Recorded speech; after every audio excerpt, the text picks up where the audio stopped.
I didn't think we would either. I didn't anticipate that at all. Well, I did in April. I thought, by June, things will loosen up. And then closer to June, you're like, but, You know, especially when we get into our oranges. yeah, right. Well, it was pretty clear once you hit.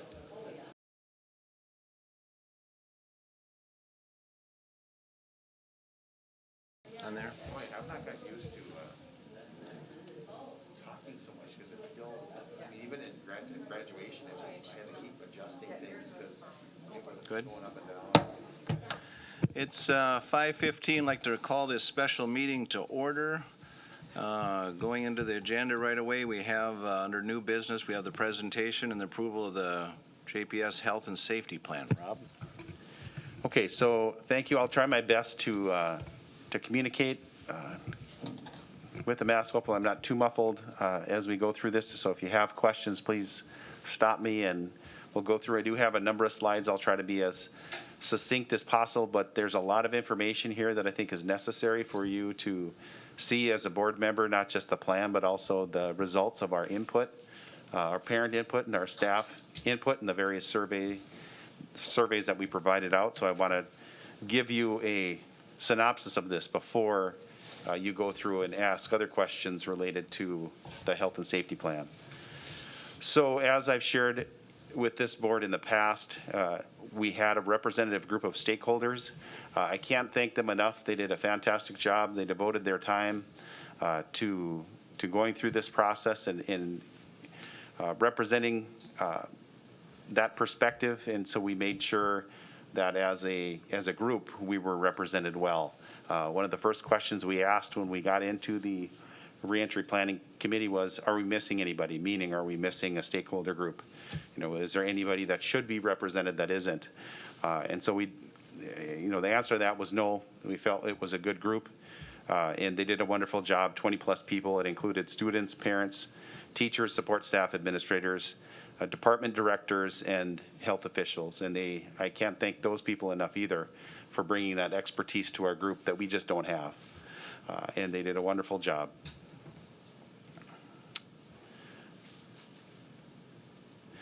So there was a lot of different ways that we used to get feedback. Some of that was staff feedback through a survey, the MTSSB survey. Our Teacher Leadership Academy members conducted focus groups. They did a focus group for parents, a focus group for students, and a focus group for teachers.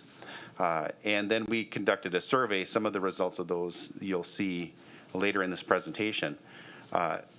But that was from our planning team's perspective. That was one of the first responsibilities they had, was to look through. Oh, this is difficult to talk, but to look through all of that survey data and to see what did it tell us. I think it's very important to build that. We talked about building the capacity in what to do, but also understanding perspectives around us. So beyond that, once we created a proposal, we did a staff presentation and a community presentation. Part of that presentation then was the input surveys, and you'll see the results of those throughout this presentation. One of the things we realized pretty quickly was we're talking about a district plan, and that was one of our guiding principles as a team, was we're creating district guidelines. The questions staff and parents were going to have were related to their own buildings. My child goes to Washington. My son goes to the high school. What about this? And we didn't want to get drugged down into the minutia of what does a hallway plan look like at Louis L'Amour versus what does it look like at the high school? But we knew that that was important. Our families are going to want to know the answers to that. So we set up these individual school informational sessions. So once the plan is approved, we would ask that these individual schools meet with their families and staff to talk about how those guidelines are going to be implemented at every level. So when we did our initial survey responses, so these are our survey responses in June. As you can see, we had great response. We had almost 1,400 families respond and almost 250 staff. So great response there. So one of the questions we asked, and these are all families first, but we asked, Has a student been diagnosed by a health professional as at risk? We saw that we had a large percentage, of course, that had not, but 38, so almost 3%. When we looked at the family survey related to what is the if school started today, basically, what's the plan for your child? We got a little convoluted here because we provided an other option, and that other option essentially became a lot of comments. I would come if this, or I might do this, I'd like this or this. And so we've kind of chose to focus on my plan to keep my child at home.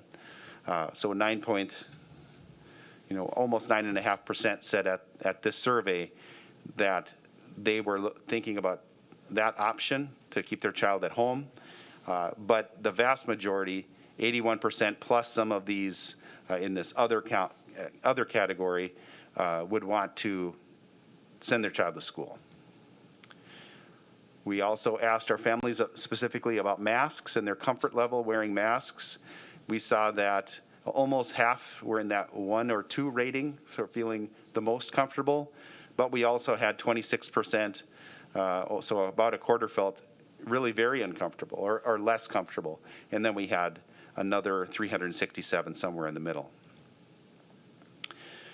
The families were really pretty split about if we went into a hybrid model, if they wanted all day, or if they wanted every other day or every other week. So they were pretty split on that. You can see 32 to 46%. And again, we provided an other, which a smattering of lots of different comments. I think this is the last of the family surveys, but it related to transportation. I've stated this a few times. If there was one slide or one data set that surprised me, it was probably this one. And I think it tells a lot about how our families are feeling. But out of the respondents, so almost 1,400, we do know that a good chunk of them, 31%, don't, they don't qualify or they don't take advantage of transportation. But if you take that group out, still 45% of those 1,400 families were choosing not to use district transportation. So that's a pretty significant chunk.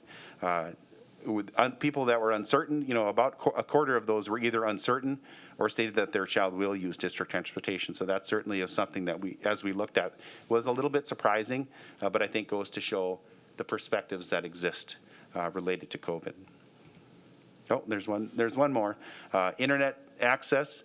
So really very good. Most of our families have internet access, 97.6%.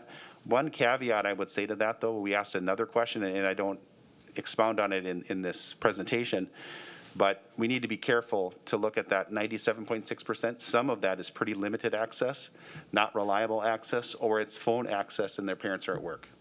So that 97.6% is actually lower, and that's something that we'll have to accommodate as a school district. So it looks great, the number looks great, but that doesn't tell the whole story.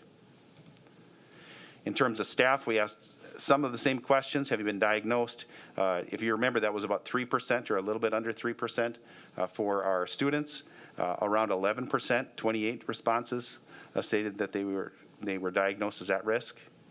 The preference to start the year, that was about 50% to start as normal, and then about 50%, give or take, to start with some kind of virtual setting. So very split, whether that's hybrid or all virtual.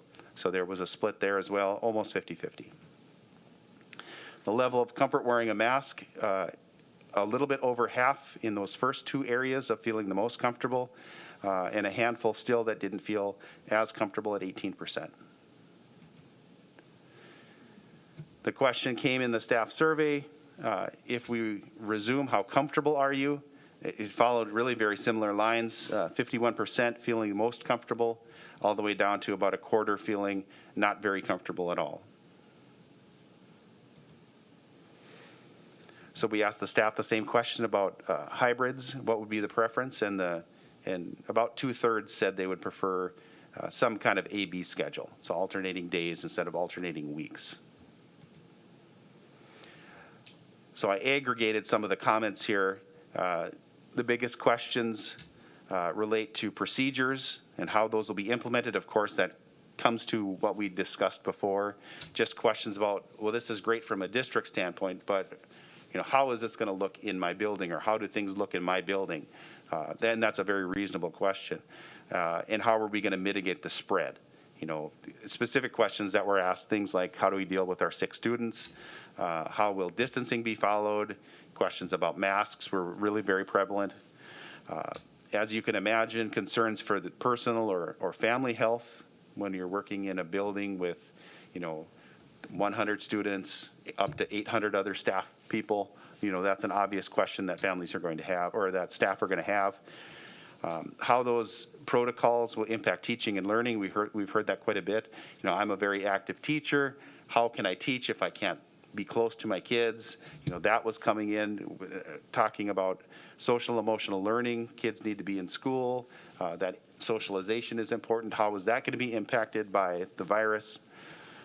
We had a lot of questions related to what happens if, or the what happens if questions. How does that impact leave?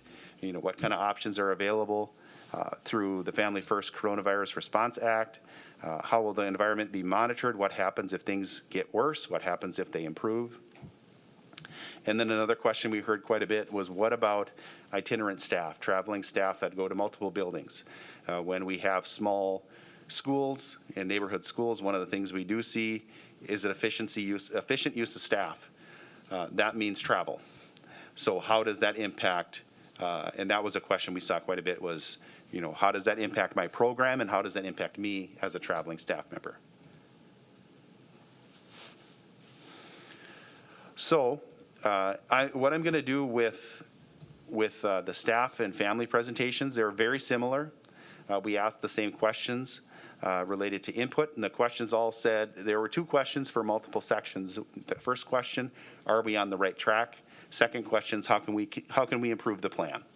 Okay, I think it did help that we had sent out our draft plan the Friday before the session, so people had a chance to review those. That was a comment that came through as I talked to people, that they appreciated the chance to see the plan. But we did have about 250 family attend the input session last night, and 150 staff. This is approximate. So the first questions we asked related to our guiding principles. So our team, as a reentry team, we focused on these guiding principles. Equity, adequacy, and accessibility are central to all educational planning around instruction, learning, and educational expectations.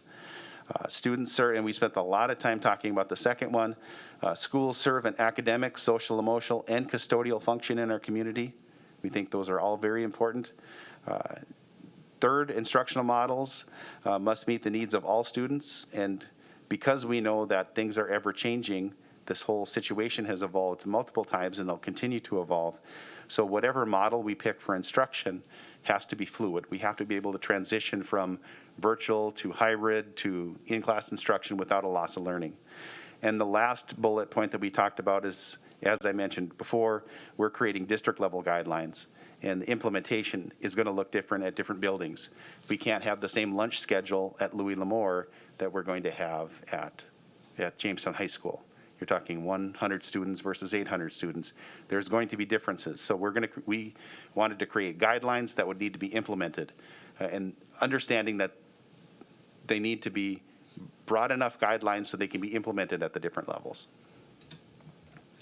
So when we asked our staff about the guiding principles, are we on the right track? 94% said yes, 130, and 5.8% said not yet. When we asked our family the same question, 90%, 135 said yes, 10% said no. Some of the comments, and you'll see, I won't talk about this particular one again, but in every section we had comments related to appreciation for the work that was done and for the plan. Thanks for the work. You guys have done a great job. Appreciate all your efforts, a lot of that, and so just appreciation for that fact. There are a lot of questions right away in this one, and likely related because it was the first question we asked, but varying questions on safety protocol expectations, statements regarding preferences for one plan or the other. So a lot of questions or comments, more so related to the plan itself than guiding principles, but those were the comments. So I'll spend a little bit more time in phases and instruction. And I wish I had, when we had our input sessions, I wish I had structured it this way. I changed the way we presented this because I think it can be confusing. There's two components to think about, and we have to think about them separately, but they are by nature connected. So the phases, we have to, by our guidelines, use the state's phase. The state determines the risk level. They do that for us, and that's what's required of us. We can't pick our own phase. Now, when we initially started planning, we were given the guidance that we got to pick the phase. And so that's how we were doing everything. And we've had some questions like that. Well, wouldn't it be easier if we just said everything in green is this way and everything is yellow is this way, and then we just pick the phase? We don't get to do that. The state says, and we can't use our county. We've had that question too. Why don't you just use the county's numbers? That's not what the state is telling us. The guidelines say thou shalt use the state's risk odometer, and we're going to say what it is. The Department of Health determines that. So we decided that we are going to use the phases to determine operations and management. Things like, what's hallway protocol look like? What are our mask expectations? Those kinds of things are in operations and management, and that's determined by the phase we're in. The Department of Health decides we are in risk level green, which is what we're in right now. So we're in green, which is in the low risk. So our operations and management follow the green phase. A separate component of that is instruction. So how is instruction going to be delivered at Jamestown Public Schools? And we struggled with how to do this because all of our levels are different. You treat a kindergartner, a kindergarten student's needs are far different than a junior in high school's needs. How that curriculum can be delivered is different. Family expectations are different. Our facilities are different. Our students are different. So we determined that the best way would be to create 4 plans. And inside each of those plans, we say, in Plan 1, elementary students are treated this way, middle school students are treated this way, high school students are treated this way. And that changed by plan. So instructional plan, it's treated one way, all the way through instructional plan 4. And then we assign the instructional plan when we announce what phase we're in. So for us, it would be something like if we went to orange, if all of a sudden tomorrow we were in orange, we could announce to our families, the Jamestown School District is in orange and we're using instructional plan 4. Of course, we would explain what that means, but that's how we would announce it. And we wanted to separate the phases from the instructional plans because we don't control the phases. What we didn't want to see happen in the example we talked about at the reentry planning team was what happens on Wednesday if all of a sudden we move into yellow. And in yellow, we go into a hybrid learning for elementary students. So if Landon Leck is a 3rd grader, does that mean because his name starts with A through L that he doesn't have school tomorrow, or does he have school tomorrow? And we felt like if we could control the instructional plans, we could explain to our families, we're now in yellow. It's easy to do the operations things. You know, okay, masks are in place, or masks are required in yellow. These kinds of protocols are going to be in place. It's a lot harder to change the instructional plans on a dime when you're talking about attendance. So we felt like we could transition. Okay, we're in yellow, but we're still in instructional plan 2.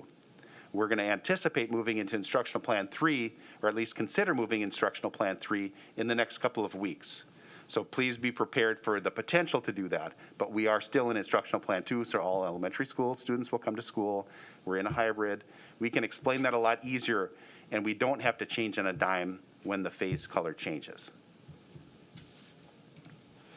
So these are the instructional models that we built our plan around: traditional daily learning, all students in school every day, all day, modified on campus, meaning that there is some level of hybrid, in-person or online, and or online. Distance learning is all distance, operated through Schoology, our learning management system. And then the virtual academy. We recognize that we're going to have families that have health concerns, either for themselves or their families or their students, that they may be immunocompromised, or they have significant health and safety concerns in the buildings. So regardless of the reasons why, we wanted to ensure that they had a virtual academy option, an all online option. They are still Jamestown Public School students, but they would attend through another party or another opportunity to have straight online instruction. Question, Melissa?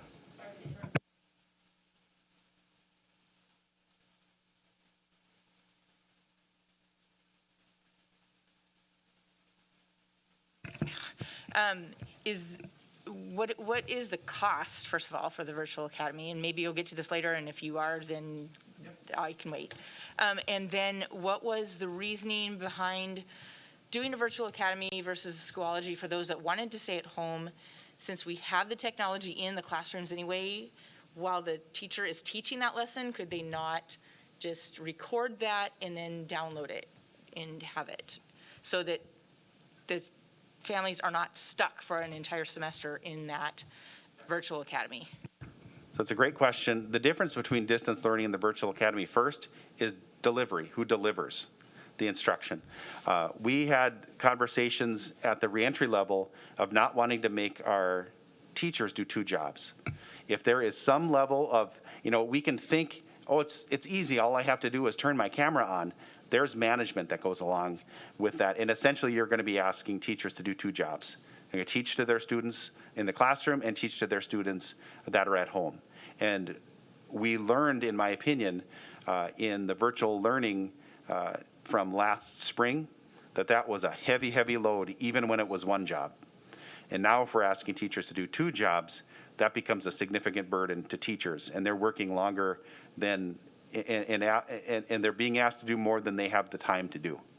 And so that would be the first answer to that. The second answer is the cost.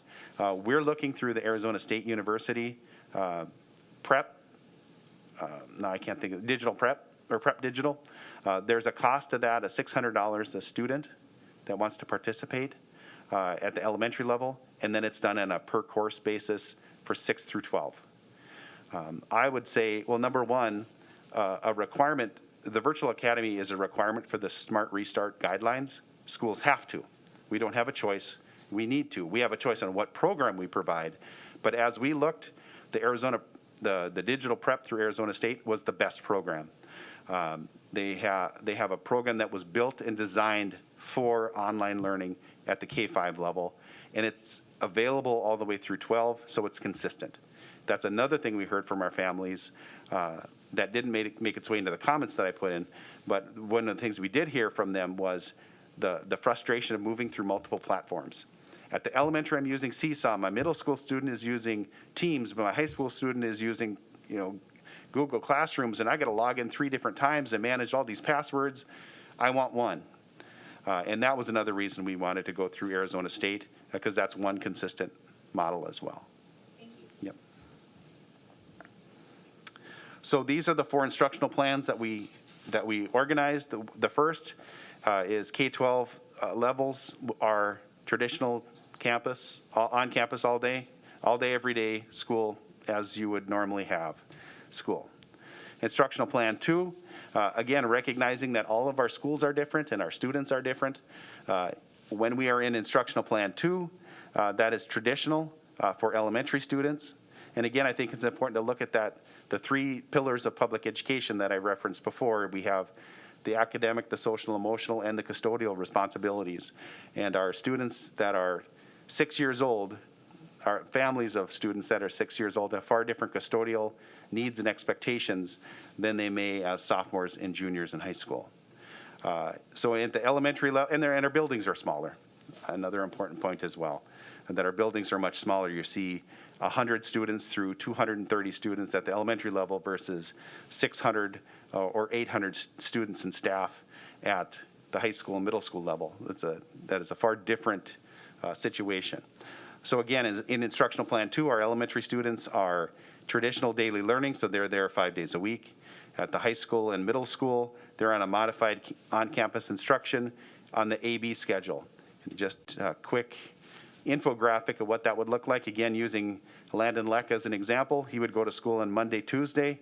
He would use Wednesday, Thursday, Friday to apply the lessons that he learned on Monday, Tuesday.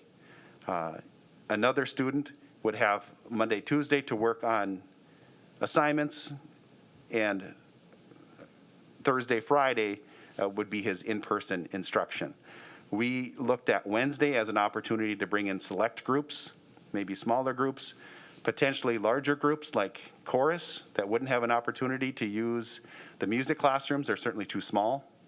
And we know what singing, we've seen the research on singing and the spread. And so there's potential that they could use a larger facility on a Wednesday, like the gymnasium at the high school, as a potential option to have some large groups. And we know that we have some students that need additional support. And we may ask them to come in on Wednesdays as well. The other benefit of doing this model where the same student comes in Monday, Tuesday, the other one comes in Thursday, Friday, you have two different cohort groups in that block of time, so they would be able to use Wednesday to do additional cleaning between groups. So additional environmental cleaning between those groups in a AB cohort.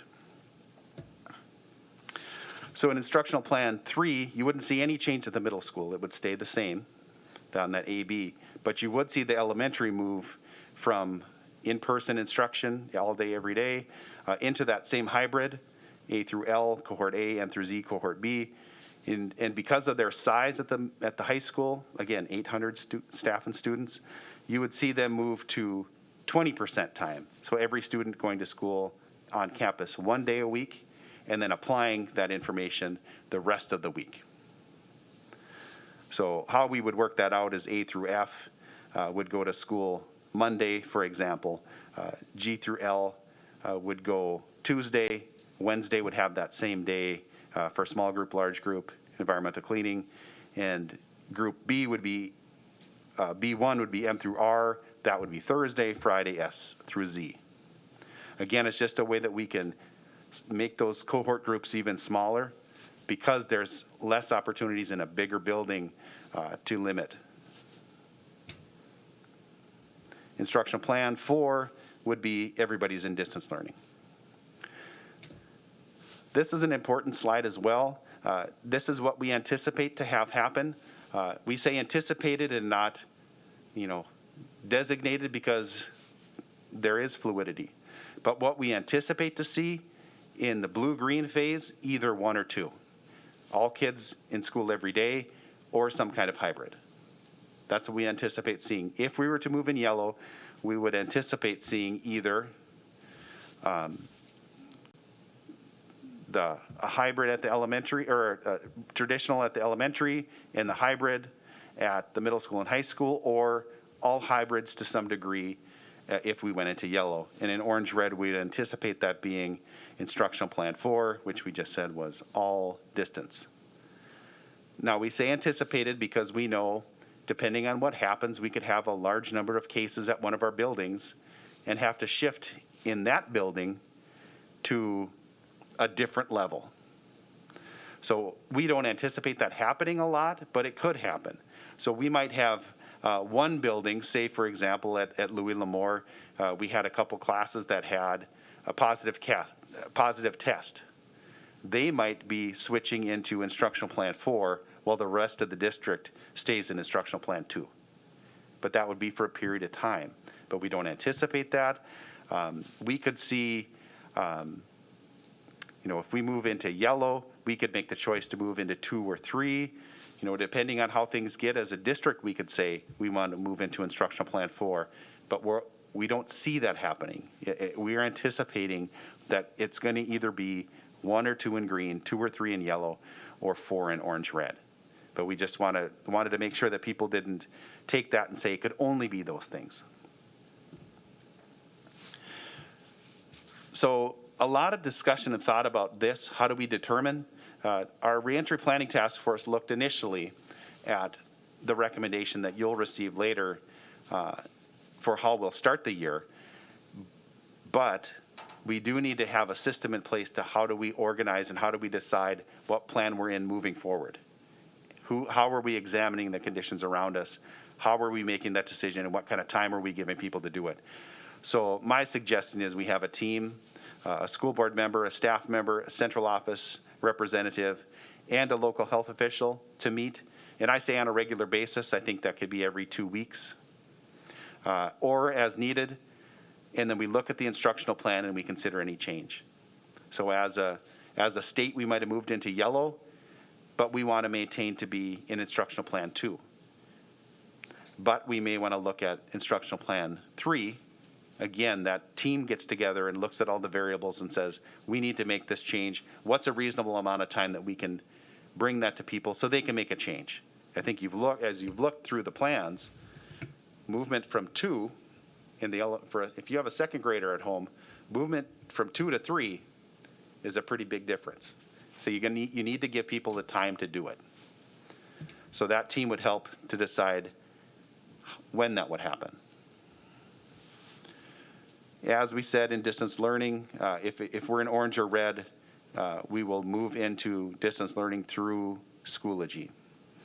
And this is the virtual academy, and I don't think I have anything else to share that we haven't talked about already with Melissa's great question. The only thing I'll add to it is we want to make sure that our home educated families are aware that they would have this option as well. All they would need to do is register with the school. You would have to register as a student, but you would still maintain this curriculum. You can do it at home. It will be the guide that you can use as a curriculum. It'll be provided at no cost to you. We would claim the student and get that per pupil payment, and we would pay the costs. So I think it's a nice option for our home educated families as well. We did have good discussion at the reentry committee as well about participation in athletics and student activities. Ultimately, what we decided was our home educated families have the opportunity to participate, and this is by law, have the opportunity to participate in the virtual academy. So why should our virtual academy students be any different? That was our first comment related to that. The second was athletics and activities play a pretty important role in social and emotional health for our young people. They rely on those to converse with each other, to spend time with each other. There's great lessons that are learned outside of the classroom in athletics and activities. We didn't want to take those away from students. So they have the right as homeschool students. Why would they be treated any different? And we also wanted to ensure they had that same social emotional support.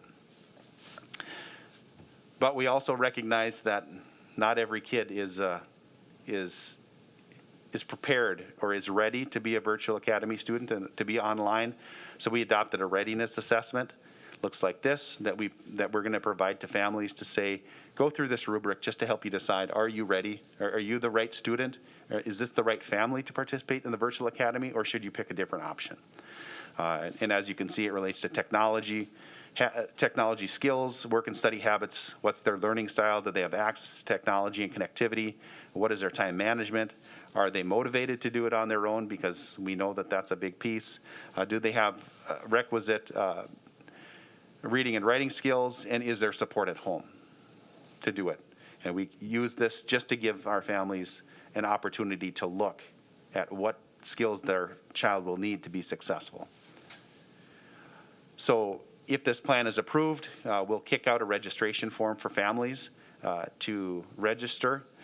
We will have a brief window of registration available, and I know that's going to feel like a tight timeline for families, but the rationale behind that is we have to plan for classes too. And I know that this is all a very narrow timeline, but we had a very narrow timeline to draft this plan also. And we're doing the best we can, but we need to make sure, number one, to register. We have to register all those students with Arizona State and ditch digital prep, but we also need to make adjustments to our classes as well. You might have a fourth grade class that went from 17 students to 13 students based on the number of students that are participating in the virtual academy. We need to be able to plan that appropriately as well. And so it'll feel narrow. We wanted to leave that window open until after those information sessions are held with the individual school buildings, because that's probably going to be a fairly big variable for those families if they want to participate in virtual academy or not.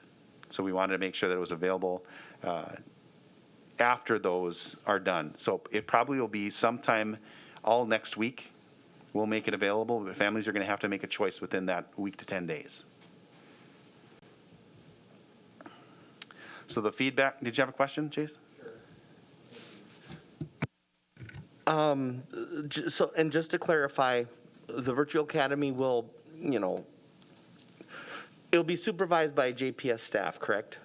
Okay, so it's not, so we still have local people involved in the education. I just wanted to, verify that. Yep. Okay, More oversight, but yes. right. And then I had a question from some parents. Are those designed in a way that they'll be able to assist with homework and whatnot? I guess there's just a lot of questions about how that would look. So could you just briefly go through, if a fourth grader would enroll, how would you see their day playing out? That's the great thing about an online instruction. The schedule of the day is going to look how the family wants. Depending on the level of the student, they're going to have their cores plus 2 classes. So that fourth grader is going to have his or her core plus 2 additional classes. They can do those classes as they need to, as they can get assistance. I think the important thing to recognize about the virtual academy classes, unlike last year, when we were doing the very best we could, we were asking people not trained in virtual learning to suddenly create virtual learning lessons, and they did a great job. I think we've heard universally from families that our teachers were amazing, which they were. This is a product designed to be done in an online environment. Of course, an elementary class is going to be geared around the parent and the child. So it's age appropriately, developmentally appropriate, created to standards, and again, designed in an online environment. Much more conducive to learning and much more rigorous than what we were able to provide with a two-day window to get it done. And then maybe just another question to clarify some things for folks watching or who will maybe watch this. You're committing to 1 semester minimum. And then let's say they choose not to do the virtual academy to start. Will there be an opportunity to enroll in the virtual academy, say, second quarter? Just to clarify that. No, I'm glad you brought that up because I neglected to mention that. If people making the commitment, because we need to plan, they do have to make a commitment to the semester. The second part of your question is there going to be an opportunity if they start to move into virtual? From what we've organized, that happens at the semester. Everybody's in for a semester. So you're in or you're out for a semester.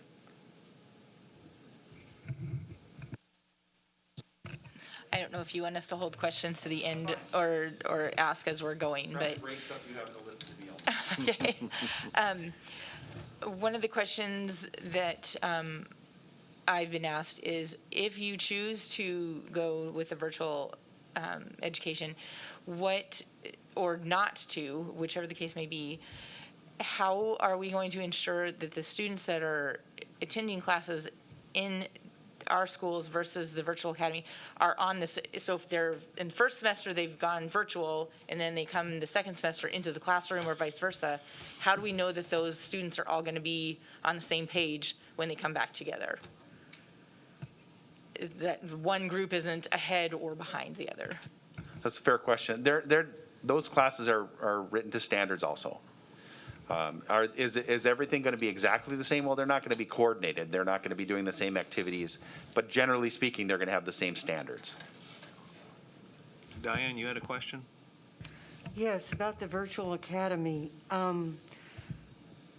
If there is a family that's really wrestling with whether to go virtual or whether to go with whatever instructional plan we choose, how much detail can they get on how rigorous it is, what kind of feedback it's had since it was created?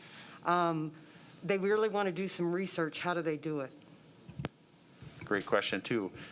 In the registration form that I created, there'll be 4 different documents attached to that registration. One is an overview of the Jamestown Virtual Academy. So what does that look like at every level? Just a basic rundown.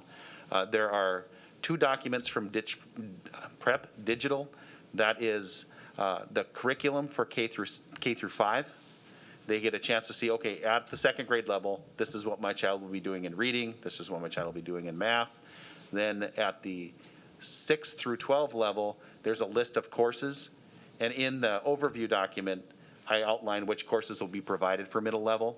In the high school, it's different. It depends on their grade and their own graduation plan for what they would need to take.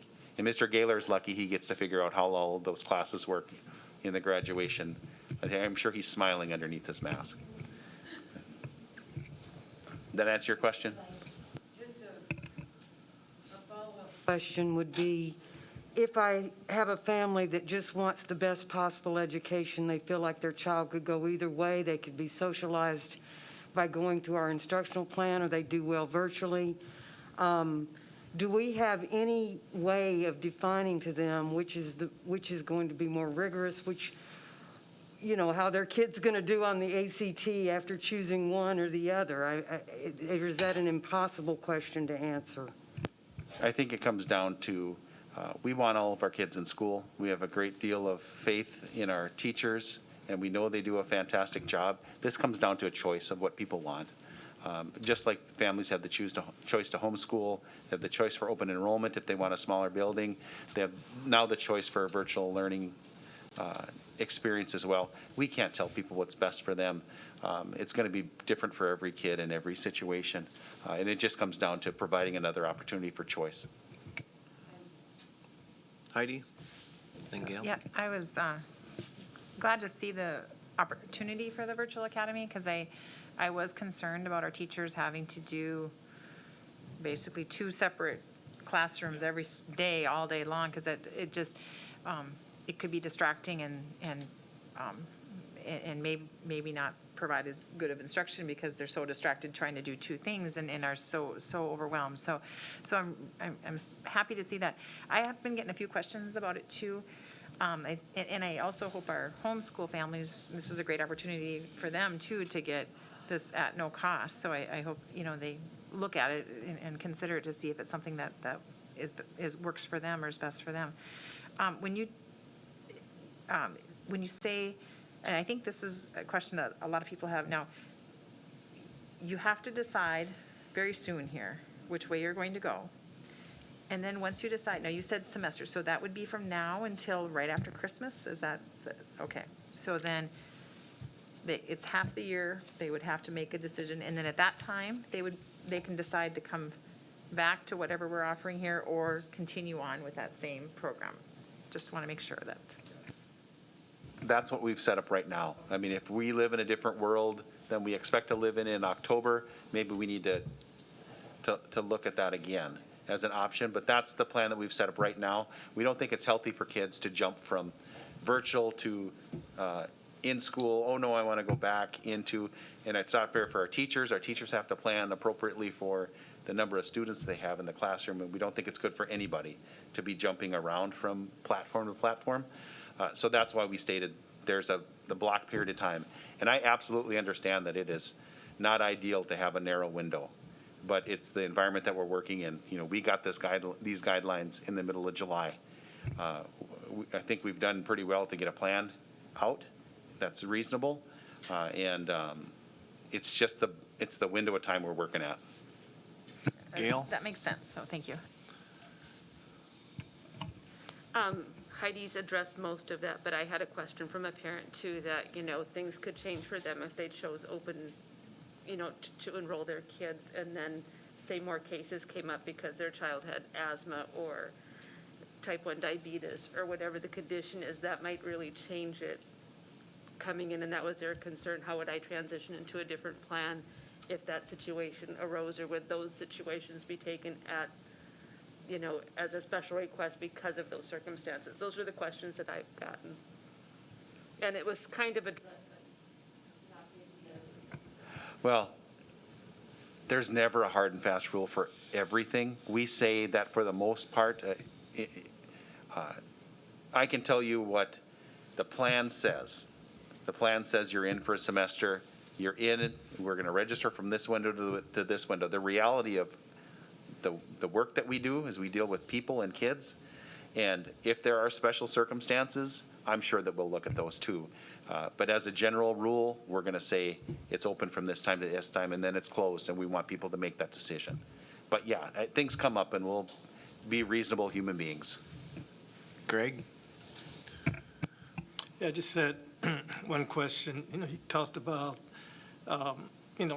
not a strong possibility of getting to that orange or red, but it is a possibility. And if we go there, how does that affect this program? So those students in the virtual academy would stay in the virtual academy. Those that are have been enrolled in school to some degree, they're not in the virtual academy, they would receive distance learning instruction through Schoology by their teacher. So we would move into the same model that we were using before on one platform, teachers doing one job. Yeah, and we certainly hope we don't get there. Our teachers did a great job, but that was tough on them. Okay. So as we looked at the feedback from our staff, we asked the question: Are we on the right track? 93.8%, so 121 of them said yes. 8 said not yet. If you look at families, it was 87 or almost 88% and 12% said that they felt like we were on the right track. A lot of the comments related to, how do we determine those plans, which we've talked about now, but at that time they didn't know that yet. Questions and comments regarding availability for technology. Just make the point that we've talked earlier about our CARES budget, and we had educational technology as a significant portion of our CARES budget.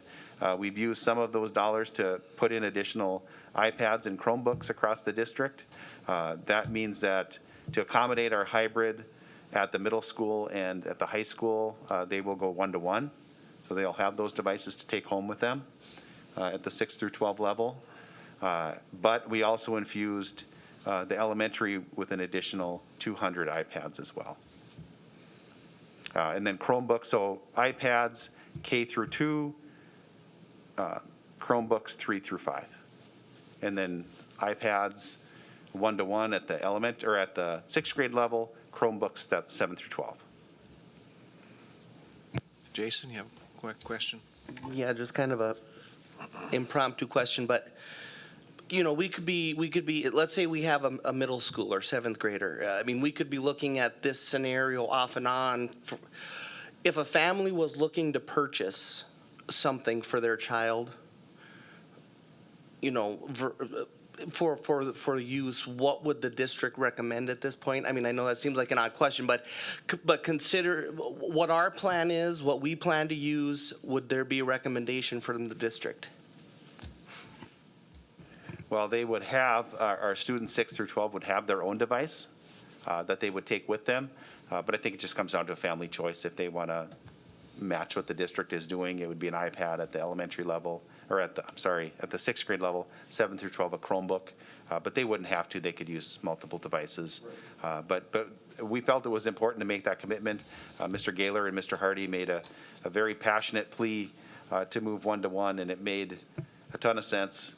Looking at, we were very close there, and actually with the 200 iPads that we would infuse into the elementary, we'll be awfully close, if not already there, to 1-to-1 devices to student, not a 1-to-1 program, but 1-to-1 devices at the elementary level as well in almost every building. We had a lot of questions related to hybrid schedules, specifically in the elementary, if we should, if we shouldn't have hybrid schedule in the elementary to start the year as well. But those are the comments that we saw from staff and family. Yep. Could you just clarify what that means by appreciation that plans 1 and 2 are full? Which one? The last bullet there, appreciation that plans 1 and 2 are full. What is meant by that? The last bullet. Yeah, the appreciation that in our elementary teachers and families made comment, and it, just like all of these, there's always a range For everybody that said one thing, there was somebody that said the exact opposite.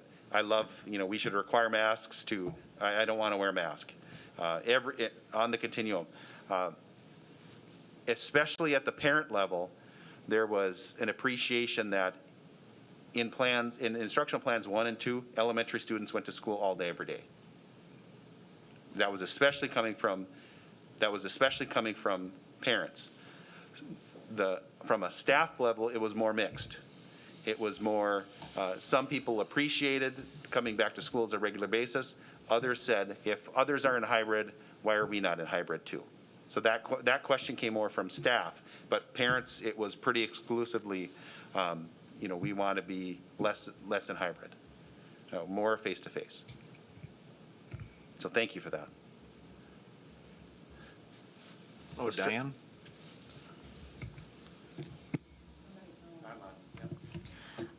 Is this the time to ask about safety protocol? I'll get to Okay. PPE in just a second. I do want to make a comment for the public. I think I understand this. If the state, say, goes into yellow, but Stutsman County has an explosion and we want to go to implement Plan 4, we have the right to do that, correct? Correct, and even in our plan itself, we state that we follow the state guidelines, but we reserve the right to go to represent any greater restrictions, than what the state says. So if the state says we're in green, and that means for our plan expected masks, we can say in this building or across the district we're requiring it. We can do that. Yep. So strategies for fall, this is where we had an awful lot of questions. We spent a lot of time. So we talked about this already, and that we are in the green level, which is low, but I will draw you to the odometer, the risk odometer. In the middle of our plan development, that moved from the middle of green to the border between low and moderate. So that absolutely impacted our reentry planning team as we were looking at, well, what happens next? Because now we're not in the middle of green, now we're on the border. And so, again, the state determines, the Department of Health determines what our phase is. We don't, we just determine what that phase means in terms of operations and management. In this slide, I just, again, wanted to talk about the fact that our elementary buildings are different than our secondary buildings. They are smaller in size. They have less independent students. We have a custodial responsibility that's different for families with younger students than it is for families with older students. It doesn't go away, but it's different. And the other thing that it's important to point out is that our plan recognizes not just our current reality, how many cases do we see in Stutsman County, but also how do we best manage spread in all of those buildings. Again, that's different in a building with 100 students than it is in a building with 800 students. It has to be thought of differently. So that's kind of what we struggled with. How do we treat our 5 elementary buildings that range from 100 to 200 plus? And how do we balance that with our expectations at the middle school with 600 staff and students and 800 at the high school? And we recognize too that at the high school and at the middle level, really difficult with that many students to effectively mitigate spread. And that's different at the elementary with smaller numbers. So the current plans that I'm recommending to you is to start in Instructional Plan 2, which means that our elementary would start in day-to-day, 5 days a week. At the middle level, we would start with a hybrid using that AB. So again, Landon Leck goes to school face-to-face Monday, Tuesday. Wednesday, Thursday, Friday, he's engaged in online curriculum. Another student with the last name M through Z would be working on online curriculum from Monday, Tuesday, Wednesday. They would go to school face-to-face on Thursday, Friday. We had the question about mixed families. What would happen if a family has a child that's a Smith and a family that's a Johnson, or a child that's a Johnson? We would make that work. Those families, we would do that by family. If somebody has that situation, they just need to call their building principal, and we would organize them to make sure that they got on the same schedule. We don't want the 10th grader going to school on Monday, Tuesday, and the sixth grader going to school on Thursday, Friday. We'll organize that with families. Melissa? I don't know if this is the right time to ask this question or if I should wait to the end again, but one of the things that I'm hearing a lot from parents, of course, elementary school parents are glad that it's going to be every day. A lot of concern, especially for high school seniors, being prepared for college, going to school 2 days a week as opposed to more often. If we have this virtual university, lots of families in the elementary level sign up for that, and we find that we need to combine maybe some classrooms. And is there a possibility that we could have an elementary school that could be then converted over to use for, say, the math department at the high school or something to that effect for a semester, so that that would enable the high schoolers to go more than a couple of days a week? So maybe two comments to that. The first is students are getting 5 days of instruction. It's just that 2 days are on campus. The other days they're working on other things. They may not be in the classroom, but they're getting 5 days of education. They're just getting it in a different way. With the virtual academy, that would be difficult for that to work out if essentially what you'd have to have is all or most of one whole building go into the virtual academy to even free that space.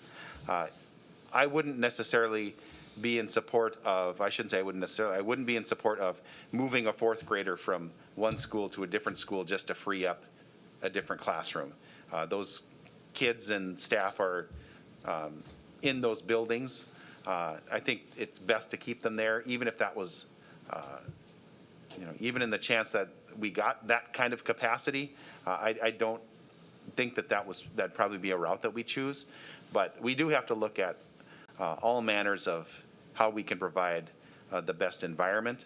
But I don't think emptying out an elementary building would probably be something that would happen. Diane?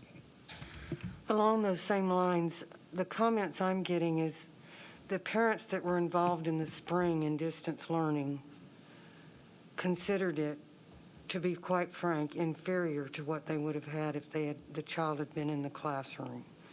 Just because they had to go off to work and the child wasn't getting it done.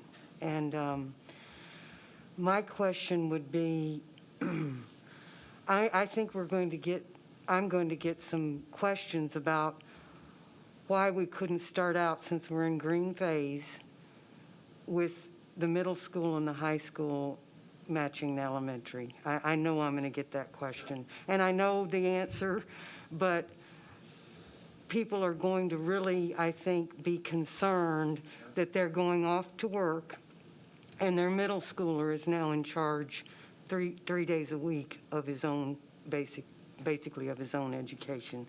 And that was the concern in the spring, and it's going to resurface as soon as I leave this building, I think. So could you address that if you could? Thank you. So the hybrid is a far different model than distance. They're still getting instruction from their teacher in a face-to-face setting. It's just that some of that time they're separate.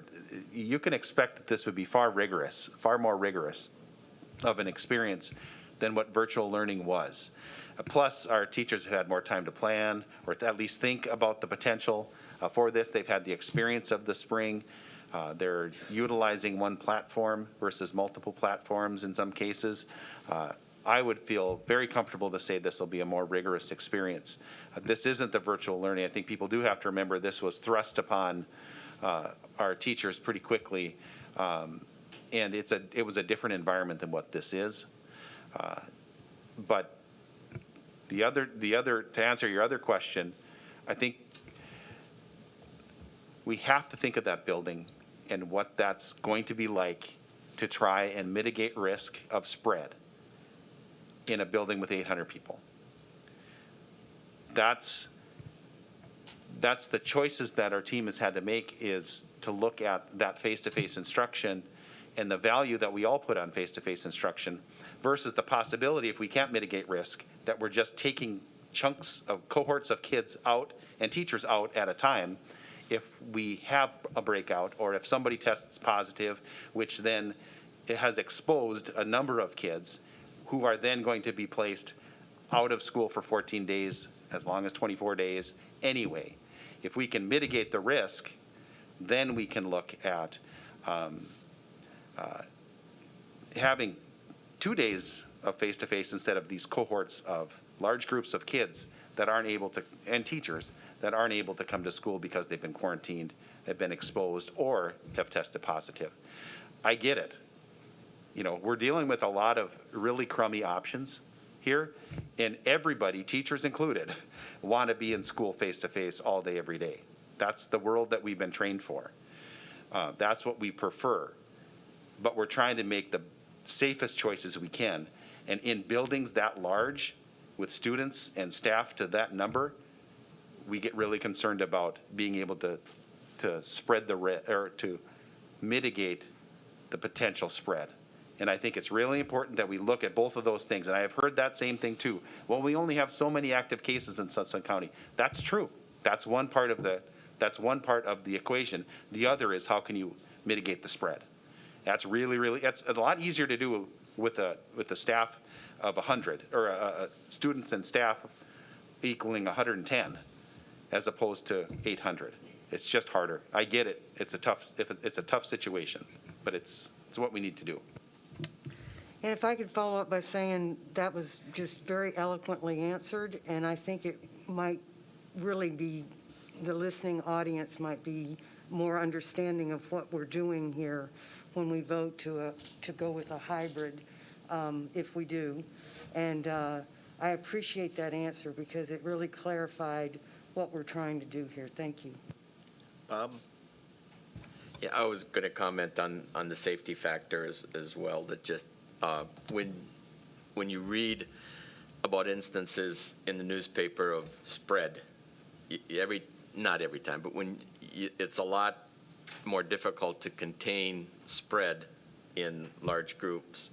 I think there was a story in the forum this morning about a funeral where people at the funeral wore masks, socially distanced, and no problem. What do you do after a funeral? Family gets together, coffee and donuts, take off your mask as you're eating and drinking. Now there's a large number of people from that group that have been infected. So I think Dr. Leck's answer hit the nail on the head. When you got 800 kids, it's a lot harder to socially distance. The other comment I was going to make slips my mind. So hopefully I'll come back to you later. Aaron? Yeah, I would just like to, from some of the feedback that I've gotten, the perception is that, with this hybrid model, it's looking more like a 2/5 learning opportunity for the kids. With the experience that they've had with the distance learning. And so I think that needs to be addressed. And then with that, what is the expectation of the parents for those 3 days?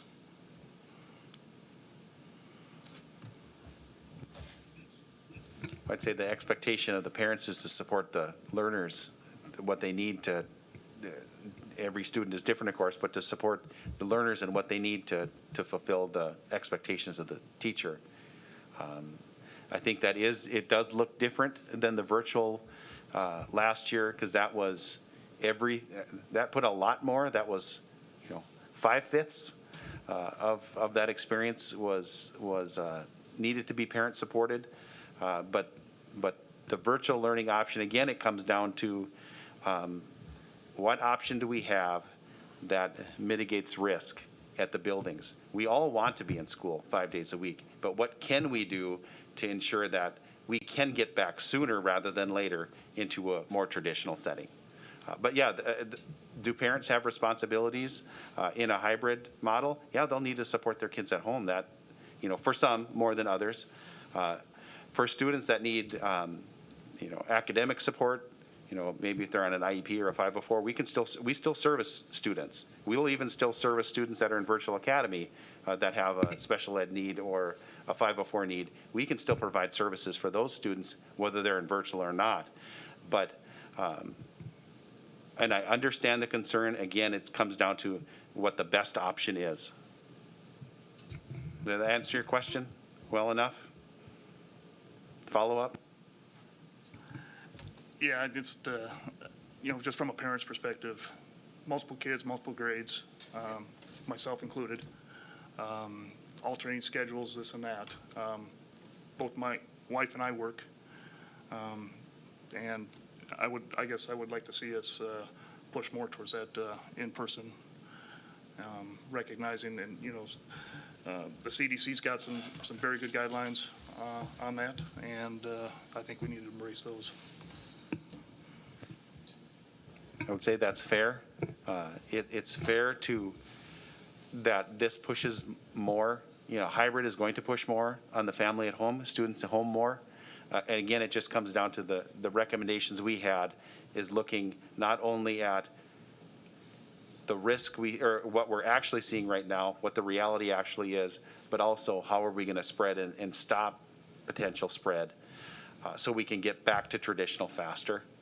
But I do understand any family that's working, families that are at home, it does create a burden. We wish we didn't have to. I wish we weren't talking about any of these options.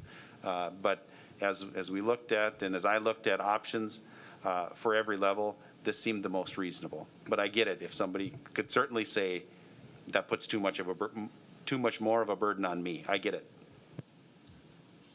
Aaron? Yeah, just one more follow-up. And with that, we have to recognize, too, that not all kids are as self-disciplined as others. And some of these kids, in reality, it's going to be a 2/5 learning. That's just the way it's going to be. And I don't know that I'm comfortable with that. Heidi? I think we're having really good discussion. I'm wondering about that, kind of expounding off you.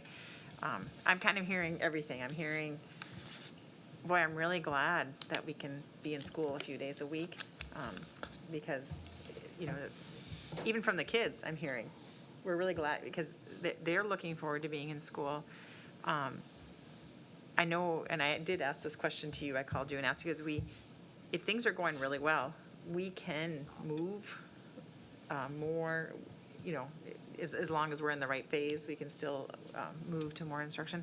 But what I'm kind of thinking about is that Wednesday for students that do need, because there are students that will need more help than others and services. So talk a little bit more, and I'm sure that Wednesday is still being shaped up and how it's going to look. But just talk about some of the discussion about how that Wednesday is going to look, because that's additional day.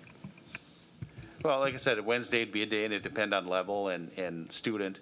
So it could be a day that we could provide additional support for a student that isn't getting the work completed, needs additional supports. We don't have the same limitations that we had in the spring, that we couldn't bring anybody in our building. That wasn't an option for us. We wanted to. I'll tell you what, we had a lot of special ed teachers that were chomping at the bit to work with kids face to face. They knew that was the best way, for example, to work with kids. But that wasn't an option. And so that would be an option that we could bring kids in on Wednesday if they needed additional support. And I'll say, kind of related to what you said, Heidi, it's one of the things we need to remember is this is our starting point. It's not the destination. It's the place we're starting the year. It isn't a permanent change. It's where we're starting. Does that mean in 6 weeks, 8 weeks, could it look different? It absolutely could. We have that team, and we'll assess where we're at. And if we have been able to manage and not have spread, what happens in our state, what happens in our county, could we be looking at transitioning from, if this plan is approved, to go from 2 to 1? Could we be looking at that? Absolutely. Could we be looking to move from 2 to 3? Yeah, absolutely, depending on what happens. But it's a place that we're starting. It's not a place that we're ending. And I'll say, if we could ask everybody around this room what we should do, we could very easily get 9 different opinions. And those same different opinions exist out in our community. And we'll have some that'll say, if you're doing hybrid, you should do hybrid K through 12. You're going to have somebody saying, why are you even in school? This should be solely virtual. And I'll tell you what, nobody's wrong. Everybody's right, because they're going from their perspective. And we're just creating a plan that we felt was somewhere in the middle of everybody's expectations, and that we felt addressed health and safety concerns. But if somebody calls me tomorrow and says, you're wrong, I'm not going to argue with them. I'm going to tell them their perspective is just as right as mine is. But I get it. It's a really tough call. Jason, then Bob. Or Gail? I would just like to add, I hear what Heidi's saying, and, you know, in a past life, I used to deck rooms out for things like ACT tests and PSATs and other things, and distancing is a lot harder than people think it is to get right. I know at the high school, when we had 22 kids, it's about 3 feet apart. So I'm thinking if we looked at where we're at with some of that, the science says that 3 feet is probably not enough distance. We probably will have some of those issues in the elementary. But I think we also have to follow what science tells us is the safest way to prevent that spread. And when you're measuring out those desks, it's a lot harder than it looks. I mean, you know, trying to get those things done. And I think we would run a risk too, when they're only 3 feet apart and we have an instructor, of taking potentially more students out in an outbreak. Because now it's the 3 feet person this way, the 3 feet this way, the 3 feet this way, the 3 feet this way. That could become, 1 could become 5 pretty quickly. Where at 6 feet, we're probably not looking at that. So I can see both sides of it, just trying to use the physical distancing model. And, you know, if we did have them all there, it would almost have to be a masking to prevent that spread, or to have some kind, I don't know, it opens up a whole nother Pandora's box for us. I don't know. Jason?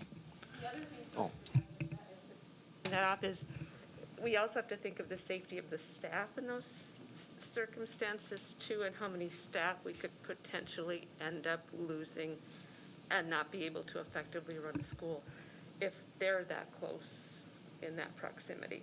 Because it's going to be hard for a teacher to maintain 6 feet and not be exposed to teaching. It's going to be difficult. Just a thought. Jason?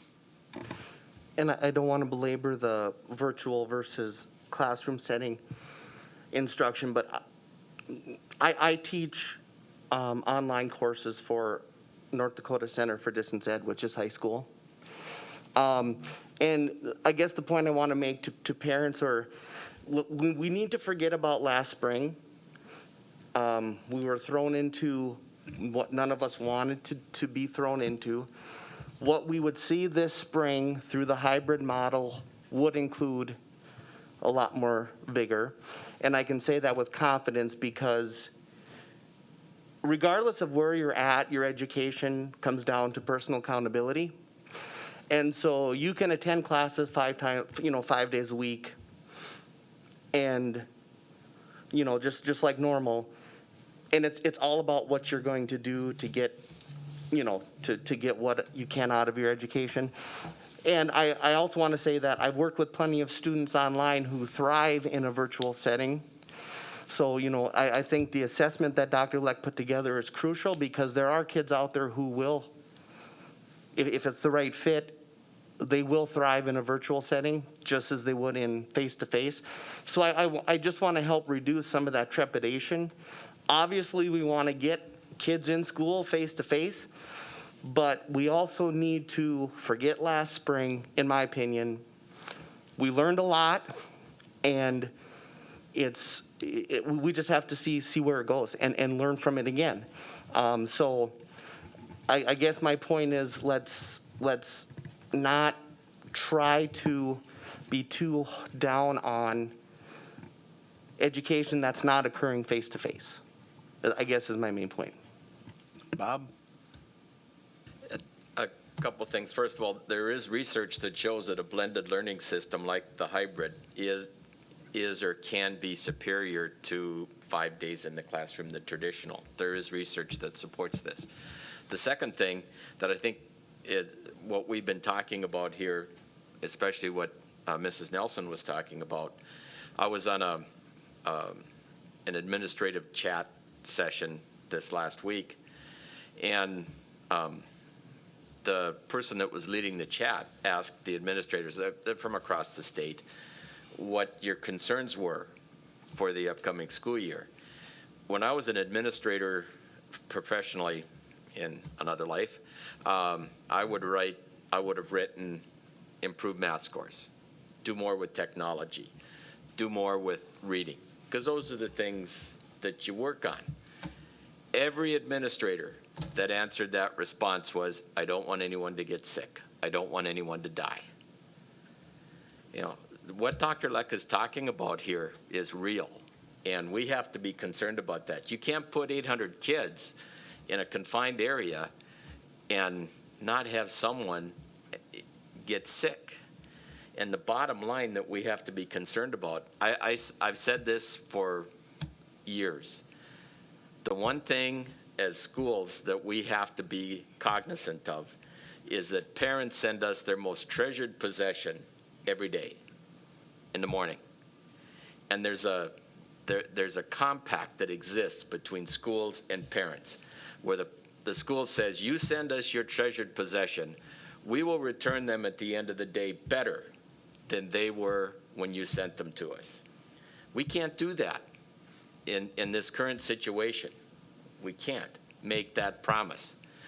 Even in our plan, if you look at the plan, it says we cannot guarantee, no matter what we do, that no one will become ill. That is a very difficult sentence to write and to read, but it's true.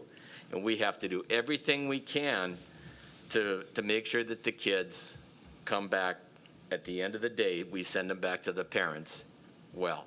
And I think what Mrs. Nelson pointed out about staff is very true too, because I would be surprised if we don't have staff that have underlying conditions, whether it be obesity, and I hate to mention that word, age, I hate to mention that word, but there's others too, diabetes, heart, cancer recovery. There are a lot of underlying conditions that our staff has. There's some of those underlying conditions may be things that our kids have. We have to be cognizant of all that. I know I want our kids back in school. I want everybody in school. But you know what? We have to do what's best according to science and according to trying to keep everybody safe. And that's why I'm not a big fan of this hybrid. I'll admit it, I'm not. But I think it's the best thing that we can do. And the bottom line is you can't do any better than your best. And I think the hybrid is best for the time being. So for what that's worth. And maybe just to go ahead, Greg. Go ahead, Greg. Yeah, I think this discussion has been very good, but, you know, it's interesting because I've gotten more calls on this than when we were dealing with Washington. I mean, it's just been crazy. And some of the concerns are legitimate. And I think we're in a very difficult position to try to do what's right, but yet try to educate our kids, because that's why we're here. But then the safety is certainly the premier part of the education part. The question I would have is, why was the middle school lumped with the high school? Was there a rationale there? Could we have started the middle school under the number one, like the elementary, or what was the reasoning with that? Great question. If there was ever a place that this instructional plan was the most difficult, it was at the middle level. Our middle level students are the bridge, obviously, between our elementary kids and our high school kids, and they retain qualities of both. They are less independent than high school students. We still have that custodial responsibility to some degree. They are not as independent of learners. You could make a case that they are ready for both of those. So we looked at face-to-face. We actually looked at, is it possible to have sixth grade go every day and then seventh and eighth in a hybrid? We looked at all of those options, and really it came down to the health officials that were in the room with us saying, boy, you're playing with fire. You've got 600 kids in a building. Unless you're able to make some pretty drastic commitments to distancing that are unreasonable, it's going to be very difficult to enact those strategies to mitigate spread. And so ultimately what we came down to, I can't stress this enough, Greg, it's, and this is what I think parents really need to, from this aspect of from this part of the conversation, probably the one thing I'd like people to understand and really come away with is this is the first step in a process to get us back to where everybody wants to be, which is back in school face-to-face. It's not permanent change. It's the change to start the year. It's just the beginning of our year and how we're going to start the beginning of our year with the goal of getting back to school. But yeah, we absolutely looked at the middle level, and it was the best plan based on our ability to mitigate spread. If we can't distance well, it becomes very hard in a building of 600. And to be honest, I think you play with fire a little bit. You might be able to go through and have no impact and no exposure and no spread. Maybe you get lucky. I don't want to hope for luck. I want to be in a place where we have established our routines and our protocols and we haven't seen spread, and then make that change rather than walking in on the first day of school, having no changes in terms of enrollment and hoping for the best. Hoping for the best is a bad strategic plan. But I will say, as I said before, I understand where people are coming from. I vacillated on these too. I started in one place and ended in another place. Because when you talk about all of the health issues, when you talk about our ability to mitigate risk, when you talk about all these things, your personal opinion can change from one thing to another when you look at the facts and what you need to do and what happens when one kid tests positive and that exposes 40 kids, and those 40 kids are sitting at home for 14 days. I'd rather be in a situation that we don't have that, even if it's 2 days of instruction a week. It's one of those things where I think it's the best option. But I wouldn't, like I said, I wouldn't argue with somebody that said their perspective was different than that. It's just the best one I think that exists. Okay. So one of the key pieces for this is monitoring for health. We're expecting parents to do that at home, that they would screen their child before sending them to school. We have the North Dakota Tough philosophy, we know that. And even as adults, we don't stay home to the degree that we should. And that happened before COVID, but I'll tell you what, it's more important now that staff and students stay home when they're ill. So we're asking our parents if our students have shortness of breath, a cough, fever, chills, sore throat, loss of taste, they stay home. We have a sample checklist that's in the plan. We put the CDC self-checker on the website where a family can go through and click that link, and if they can get through there and the CDC says you're good, then you go to school. But it's never been more imperative that families stay at home, that if staff and students stay at home if they're ill. We can't get into that trap anymore of, I think you'll probably be fine. I can give her some Tylenol and she'll be okay. I need to go to work. That normal has to change. And we can't get into and as staff, we can't get into the North Dakota Tough. We need to stay home if we're ill. Symptomatic students, if a teacher or an administrator recognizes that a student is symptomatic, they need to go to the office. They'll have their temperature taken. They'll get a mask if they don't have one. And then we'll call the parents for them to come pick them up. And we have to, so as we tell staff and students and parents, they have to stay home, we have to consistently enforce that 6 students will be sent home, K through 12.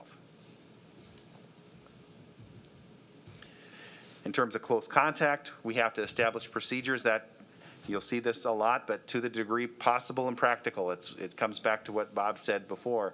We can't, unfortunately, promise anything. We can do the best we can to mitigate close contact. Our classrooms in our common areas. We have to do the best we can to allow for proper physical distancing.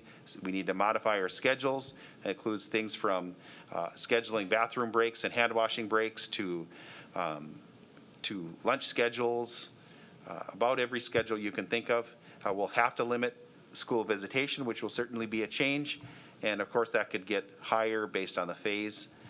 And we need to think about limiting our traveling staff. That's one of the things we heard pretty consistently from our traveling staff that they were very fearful of. And if you think about the cohort model, that makes sense. We need to limit them to the degree that we can. We're very efficient in terms of our staffing. So that's not completely possible, but what it means is our schedules have to look differently.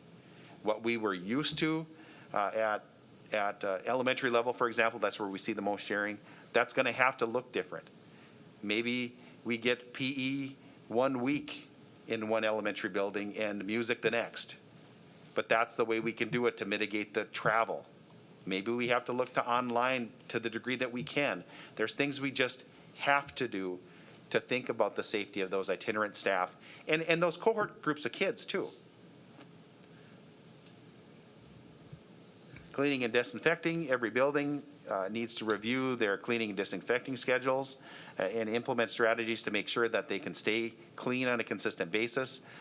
Through the CARES funds, we purchased electrostatic cleaners, which improves the disinfecting and sanitizing. Their Clorox 360s. You might be aware of them. We purchased one of those for every building, and the buses will have protocols to be cleaned and disinfected after every route or if students change. So this is the PPE guidance that you were asking for earlier, Diane. So staff and students in green are expected to wear masks. We use that term expected. We had a ton of questions about what does expected mean. Expectations are pretty clear. We use expectations with kids all the time. We have behavioral expectations, academic expectations, and we wanted to be consistent with language, but the old English teacher in me knows that words matter. The words you choose matter. Strongly recommended is closer to optional. Expected is closer to required. We want all of our kids to come to school with masks. That's what we expect. If students don't come to school with masks, it'll be a conversation with the administrator and the student and maybe the family, depending on the age of the student, to explain why masks are important, what we're trying to accomplish with wearing masks. They aren't required, but they are expected. And so we felt the language was important because that's what we want to see is masks. Go ahead. So students forget their books at home, and what if they forget their mask at home? Will there be masks available in our buildings for those students? So we will have, we'll have disposable masks available all the time for students that forgot. We'll also have masks available for purchase. We're going to provide 2 cloth masks at a minimum for every staff member. We know that the expectation is to wash daily, and so we wanted to provide 2 masks so our staff could do that. And Mr. Hardy, Mr. Gaylor have been working to get some masks available for our students to purchase at cost. So they won't make any money, of course. We want them to have access to masks, cloth masks as well. What if people that sew would want to donate masks? Do we accept those, or how do we deal with that? We haven't really talked about that, but I'm sure we would. We'd probably wash them, of course, but we would. Jason? Again, if this isn't the appropriate time for this question, please let me know. Let's go back to the staff and students staying home if they're sick. Reality for teachers says that they need to stay home. Reality for the school district is we're short of staff. So we could very easily see a situation where across the district, 30 teachers a day are out. And we don't need an answer here, but I just hope we've thoroughly thought that through, because I'll be blunt here. In past, I've seen where one teacher will then cover a couple classes. And I'm just saying that, because that's what we've had to do. So I just want to make sure we've thought that through thoroughly. And then also, let's just reiterate, if a child comes to school sick, perfect world is they're not going to come, but we know that there will be situations where that envelope is pushed just because of the world we live in. And then let's say that the parent can't be reached, which happens. Are there going to be places in each building that they're sent to? Just, some of those realities that we're going to face, I just hope we've really thought those through, and there's, option B, C, D, because we could very well be there. So thoughts on any of that? Or Well, in the plan, every school needs to have an isolation room, so a student would go there in the event that they are symptomatic. So to keep them away, and stop the spread. Your question about subs, I wish I had a great answer for you. I wish I had, contingencies A through L on that one, but the reality is we didn't have enough subs when everybody was healthy, and we won't have enough subs now. We're going to have to do the best that we can to provide instruction to kids. That's what our jobs are. I don't have a great option. Teachers are a valuable commodity, and when they're sick and when they're out, our subs do a great job, but when we're limited there too, we're going to have to figure that out. I wish I had a great answer for you. I don't have a magic bullet. Gail? I mean, on a positive note, I have read that universal masking, they've seen less other illnesses spread in places that do it. So it has seemed to, maybe that will be a good effect of that too. They have seen some decline in things that, normally they would have seen absences for.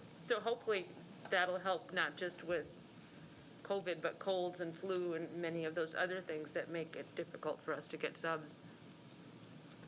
And there is evidence right now that it has, which is good.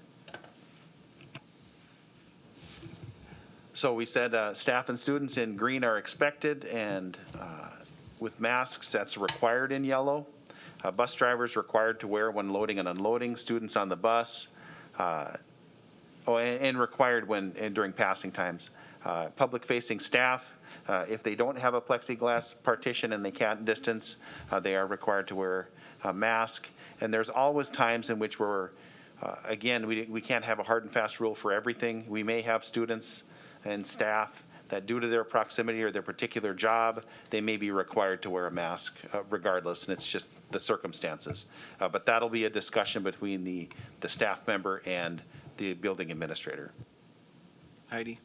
And I know you've clarified this along the way, but maybe for the public, if there's instances where a student or has maybe a disability that would prohibit them from wearing a mask, or has maybe some speech and hearing kind of things, or a staff person that has a medical condition where they can't, is there provisions for that? So it's a great question. So if there are, the CDC has guidelines on accommodations for students. Say a student with a significant intellectual or developmental disability, maybe a student that struggles with wearing a mask for lots of different reasons. You could have students in K-1-2, for example, the expectations to wear a mask all day can't be the same as, I'm struggling with, continuing to talk and wear a mask. It's certainly going to be different for a 6-year-old. And so we have to consider the developmental differences between our students, whether it's by age or ability level. Also with staff, you have staff that work in jobs, they need teachers, or the students need to be able to see their mouths. Speech language pathologists, for example. That's when we would need to make sure that we're distancing and have a face shield, things like that. I've also noticed that they've come up with some really creative masks now for speech therapists. I mean, like anything, that the products are meeting the needs where they have their mouths available. My cousin works with Ann Carlson, and I've seen some of the really cool ways that they've used technology to help them solve those issues as they come up. And I think we're just as creative and we can do it. But CDC does have guidelines, and we recognize that there are differences among students, and we have to accommodate. I just want to piggyback onto Gail and say that we can do it. There's going to be talk as we approach the school day that I don't want to wear a mask. I don't want my children to wear a mask. We'll get used to it. It's okay. I noticed at Hugo's, I always talk to the person that's in as I enter, and they said there was a lot of resistance the first week, and now it's just fine. Everybody wears a mask, and it's no big deal. So I want to reassure those that haven't tried it yet that it's just not that bad. And it really, the science is really supporting, even on a weekly basis now, the evidence is growing that it really makes a difference in the spread. So lots of changes in food service, touchless points of sale. We are going to have to look at, based on capacity and enrollment, alternative locations for lunch. Again, that so much variability by size. I pick on Louis L'Amour all the time, but with 100 students and a gymnasium the size that it is, which is virtually the same size as Lincoln's gym, but more than half the students, their lunch isn't going to look that different. But the lunch at the high school is going to look different. Lunch at Lincoln Elementary is going to look different. So it really depends on capacity and enrollment. And we want to set up a system, and we're still working on how that would work, but that if students are in hybrid, they'd still have access to school meals every day, whether they are in person or not. So we want to still provide that to the degree that we can. We're still working out details, but that's our goal. Transportation, like other places, we can't guarantee physical distancing on a bus. It's not possible for us to do that. Our recommendation as a district to families is to consider driving their children to school. If they can't do that, if they require that transportation, they just need to know that they may be assigned seats. We may have family members or people common to each other sitting together, but we will clean and disinfect the buses. Dietrich's bus service will clean and disinfect the bus. Whenever a new group of students is using the bus, so we're limiting that cohort, there will not be bus transition. We will pick up a student wherever we pick them up and drop them off at whatever school they go to. It's not as efficient. We lose some efficiency. We lose some ability to quickly get kids to school, but it's something that we feel like we need to do, again, to break down those cohort groups. But we won't bus transition, and because of those limitations, this is how we're going to rank our bus transportation. We're first going to have those students in special education that their IEP requires us to transport them.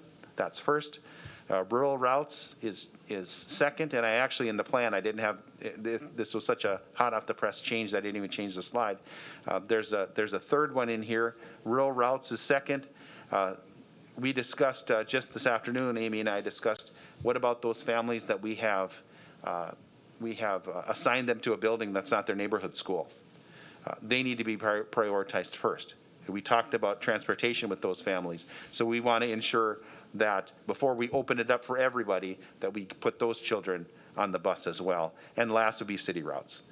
We do believe, based on conversations with Dietrich's, I do believe that we'll have room for everybody, especially with the numbers that were being shown that some families are choosing to transport themselves. So I don't think that we're going to miss anybody, but if we have to, those are the priorities that we're going to look at to fill the bus. But again, we recommend that people drive their child to school. To do all of this, and for our family and for our staff to be able to implement change that we're asking them to do, they need some time. They need time to do dry runs. They need time to work out their schedules and say, well, what about this? We didn't think about this. They need time, and they need time to get a little more professional development. We saw Schoology was a big need in our staff survey. And so what I'm suggesting to you later in this agenda is to change the calendar. This would mean teacher in service from the 17th to the 26th. That's 5 additional days. We would get that instructional time back by eliminating our late starts for this year. Actually, we'd get more time back. But we would ask then that teachers report on the 17th and support staff report on the 20th. Now, we know that we won't have students in school, but I'll tell you, our teachers need a little additional support and time with the paras to help them get ready to go. And our paras need a lot of training and practice with the new protocols as well. We can't leave them out. But we do feel like we need them even though we don't have students in the building. That would make our first day of school the 27th, and meaning kindergarten assessment is the 27th, 28th. And like I said, we'd eliminate our late starts for this year. Special services, I referenced this earlier, just to kind of go through it quickly. If a student is receiving special services, they'll continue to receive special services, regardless if they are in the virtual academy, if they are in hybrid, or what situation. Families just need to work with their case manager or their building principal if they have questions as far as what that would look like. But we still have the same requirements we had before, and that's to provide a free and appropriate public education. We know that communication is key, and so that's why we want to make sure that we're continuing to talk with families as case managers or building principals. We also recognize that our pre-K special ed program and our transition house can't fit into the same box as our other programs. They have fewer students. They can operate differently and operate effectively. So those are going to be determined by Director Bedeau and myself, and then we'll work with local health, but to determine what that transition program would look like and what pre-K special ed looks like. For example, pre-K special ed students don't come in as often. Transition house, there's 2 students right now. That's a far different animal to try and to work around than 800 kids at the high school. So we want to treat them differently. So all of these models, our service delivery will be all of these: in person, for all services, in person for therapies, hybrid for in person and virtual. We might do paper pencil, virtual for services and/or therapies. All of those will be potential options that we could utilize, but we were going to continue to provide special services as is required. So when we got into our staff input for our strategies for fall, 90% of staff felt like we were on the right page or on the right track. Families was 80-20. So still a significant percentage. And these are the comments that came up related to these. Again, appreciation for the work that we've done. Just questions on how each of these plans will be determined, when the change happens, and really requesting that families have adequate time if instructional plans are changed to make sure that they can make the changes they need to as a family. A lot of comments on masks. Some saying we absolutely should, we need to require them. Others saying, please don't do that. There was a lot of questions about expected versus required, so we really need to ensure that our parents and our staff and our students know what that means, and it's what I tried to explain that a little bit more earlier. And a lot of concerns from our middle school staff and parents about how hot it gets on the 3rd floor, and that maybe more breaks, maybe using spaces that are cooler more often so those kids get a break if they're having to wear a mask. Questions about Wednesdays related to the hybrid, what happens during those days, and we talked about that already. A lot of questions from staff related to sick leave, quarantine, leave without pay, what happens if, all the what happens if questions, and what kind of leave we'll take. Sally and I are organizing a presentation to give to staff that outlines all of the leaves they have available, what's different with the Family First Coronavirus Response Act. There are different leaves there that staff needs to be aware of, and we need to tell our staff that they should take that leave first before they take sick leave. They should be taking that leave first. So those kinds of questions exist that we'll try to work through. A lot of questions and people just not understanding, why are we using Stutzman County, or why aren't we using Stutzman County's risk level instead of the state? And we have to. The answer to that is we have to. It's required that we use that state, the state's representation of risk. And then a lot of comments on the hybrid. And that ran the gamut from we should all be in one, all face-to-face, to even to we should be virtual. We should all be in hybrid. And it just ran the gamut from all of those comments. So specifically, input from the elementary plans, from staff, that was 84-16. A little bit lower from parents, that was 81%, said we were on the right track. A lot of the same concerns, wearing masks, concerns over ability of young kids to follow safety protocols, specifically masks. And again, we talked about that we have We follow CDC guidance that recognizes that not all kids are the same. Questions about do we need more timed environmental clean at the elementary level if we're doing that same at the high school? And again, I guess my response to that would be you're talking about far different buildings. A building that has 800 kids versus a building that has 100. That is a different situation. Concern or questions about how specials function, physical education, music, we talked about that a little bit, especially with travel. Concern over limiting exposure for traveling staff. Small groups, what does that look like? How do we mitigate risk when we're bringing small cohort groups together? And then just a reinforcement that we need to have adequate technology at the elementary level. And I think I addressed that too.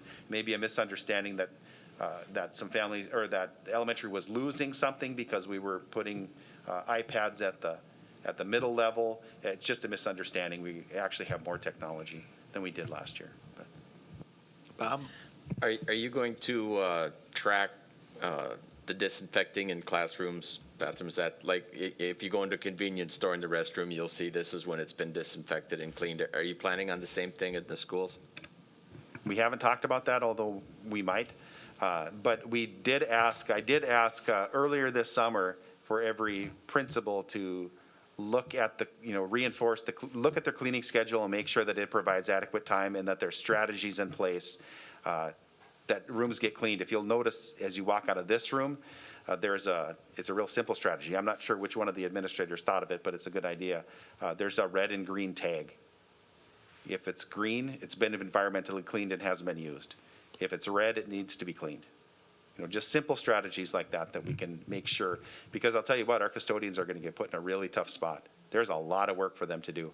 They might have the toughest, they probably already have the toughest job, but they really have a difficult job now because now the expectations to clean is even greater. Heidi? As far as hand sanitizers, I think we're planning on having them, I'm assuming. And then, is there any, are we having any problems getting stock and a shortage of that and cleaning supplies? I guess that was my thing, because, Sally? everybody's going to school at the same time, including. Last spring when this all happened and we ordered, they probably just came in, this took months and months, but there's hand sanitizers in each classroom. There's hanging hand sanitizers. The wipes, we have gone to an alternative because they have been difficult, so the larger ones. So they are on order. I don't have a ship date, but yes.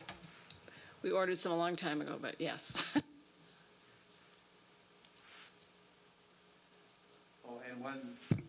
We did set aside from the CARES budget a budget for every building for PPE. So if a staff member, for example, needs a face shield or a partition, a plexiglass partition, there's a budget at each building that's designated for that. And central office for all the departments as well. So our input on our middle school plan from staff, 93% said we were on the right track. In terms of families, that was about 73%.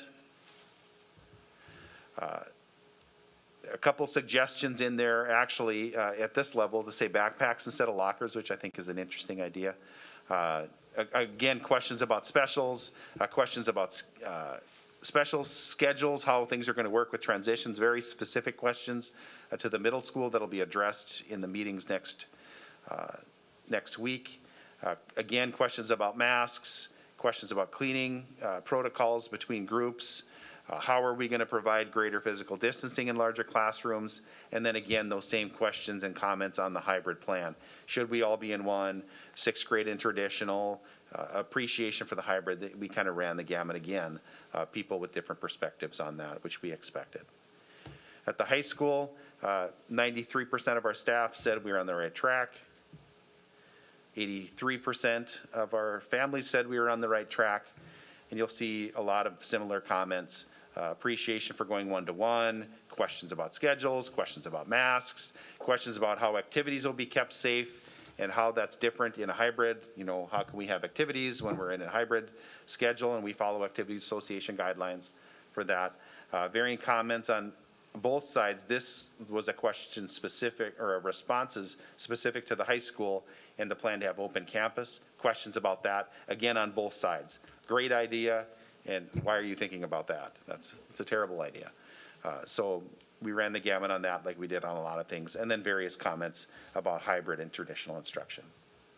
So our staff input on special services, 98% thought we were on the right track. 92% of families felt we were on the right track. And comments related to travel, how to best support the needs of students that require special services in a restricted or virtual environment, and then a lot of questions on process. So I know that has been a long presentation, but I felt it was important to build capacity on the discussions that we had. This is a big, an important plan that's being put in front of you. A lot of work has gone into it, but I just felt it was important to outline the plan in a step-by-step process, but also give you that input feedback as well. So with that, I would stand for questions on this topic. Any questions, Gail? I had a staff member say, will they be, Your mic? and stay on, there, thank you. I had a staff member ask me about identifying the at-risk staff. One of them didn't feel comfortable putting that out in just a survey format. So will that be pooled again, or how are you going to collect that, and will that be collected in a different manner, or will word go out to them the next steps that they need to do? Rob? So that will be one thing that we'll share in our presentation when we talk about leave, about what happens if there's reasonable accommodations. But really, staff if just need to come and talk with Sally at HR if they're feeling like they don't understand their next steps, or they feel like they need some kind of accommodations. We have a process in place already, like I'm sure Greg does at HR for his work, but we have a form for reasonable accommodations as well. Heidi? I'd just like to add that, if there's employees that have those concerns, that they need to talk to Sally as soon as possible, even, so that, the district can also do planning, and they may have some decisions to make that might take a few days for them to decide what they want to do. So as soon as possible, please talk to Sally. Yeah, and maybe one other important thing in this area that we have to recognize is that fear in itself is not something we should be creating accommodations for. It's not fear, it's about physical need, health needs. And so there is a process, but we just don't want people to feel, I'm scared to do this, so this. That's not what we're talking about. We're talking about health conditions. If there are health accommodations we should be making, and we can make, now we can't make a job that doesn't exist. We don't have virtual jobs. But are there jobs that we can change and shift responsibilities, make other accommodations in a classroom to address physical or to address health issues? Absolutely. But we can't create jobs either. But people just need to come and talk to us. Greg? Just one question, I guess, regarding the virtual academy and communication to homeschool parents and school. Are we going to make a concentrated effort to communicate that, or what's your approach on that? I would like to. I think it's a great option for home educated families to consider. If they want that autonomy of being home educated and would like to use an online curriculum that's available at no cost, that's a high quality product, it's a great option. And so we are going to want to reach out to our families to the best way that we can. We'll, yeah, Amy is already saying all the phone calls I'm going to have to make. She sees it happening. But no, we want to get that information out to our home educated families so they can make the choice as far as what's best for them. But we think it's a great option. Any other, Gail?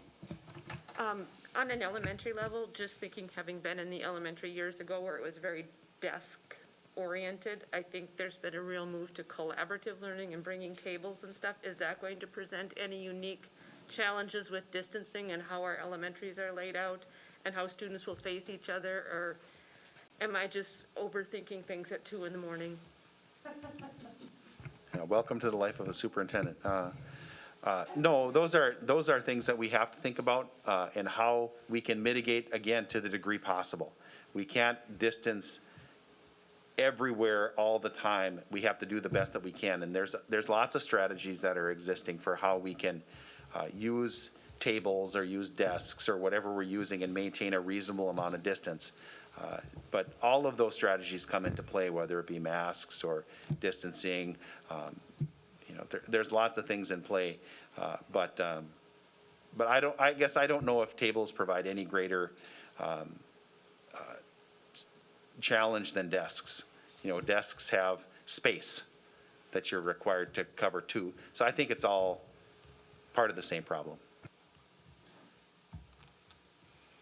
Any other questions? Hearing none, the chair would entertain a motion on the health and safety plan. Bob? I would move approval of the health and safety plan as presented. Is there a second? Seconded by Diane. Any other discussion? Aaron? Go ahead. Yeah, so I went through the plan and then compared it against the North Dakota State Smart Restart requirements and guidelines. And I noticed that there were several areas of non-compliance to North Dakota State requirements. And I identified several of them. I can go through them or one by one, or I can just kind of list them off real quick here. One of the requirements is a process for monitoring students and staff for symptoms, history of exposure, and absenteeism. I didn't see anything in the plan about absenteeism. Another one is a plan for ensuring ongoing communication with families around the elements of the local health and safety plan. I noticed that the Fargo plan had a real good plan in place to meet periodically and how they're going to communicate with the public and how they're going to address it. They're actually meeting on a bi-weekly, every 2 weeks. But I didn't see anything in the Jamestown plan here. We just talked about that, where administrator, staff, student, a school board member, we did just talk about that. Yeah, it didn't have a schedule on when they would meet. Regular. Yeah, I don't know what that means, though. Well, I said 2 weeks, but, Okay, or as needed. okay. There wasn't anything in the plan regarding the protocols for space occupancy that allow for separation among the students. I just felt that it could have been more specific in that area. That's to the degree practical. That's where that comes in. Yeah, it wasn't, in terms of staggering schedules within the school and how you come in, how you go, how you transition from class to class, timing, things like that. Right, but we're saying that the buildings do that. We're creating a district level plan that says it needs to be done, but the plan itself isn't going to include every schedule for every building. Yeah, the Jamestown plan didn't have that level of specificity to ensure that those types of things need to be looked at. Right, we just say that it needs to be done. Another area is, when weather permits, utilization of outdoor spaces is recommended. There wasn't any reference to getting the kids outside and giving them a break from these masks and doing something along those lines. And that was primarily with the green and blue phase there, very similar for the yellow phase, the red and orange phase, a couple of gaps here. To develop a written health and safety plan in preparation to move into the yellow phase. So once you get into that red and orange phase, it's asking for how you're going to, or state that you must have a plan to get back into the yellow. The communication side, again, the ongoing communication, I think we can shore that up a little bit. And then in the back here, in the guiding questions. There's a lot of good information in here and things I think we need to adopt as a part of our plan. Some specific items related to assessments. There's a whole section on guiding questions and assessments and how we're going to monitor and make sure these kids are getting the education they need, and how they're coming into the school, how we're going to continue to monitor it, especially if we're doing a hybrid model. There's a lot of good guidelines in here that I think need to be addressed, and I think that would help with the folks that are hesitant with the hybrid model, that we're monitoring the kids and doing an assessment for that. So I think Plan that's. does say that we'll do an assessment in the first 4 weeks. That's what the plan requires. And then there's continuing assessments that have to occur as well, especially when you're doing distance learning or virtual learning. And I think that's about the main points that I had.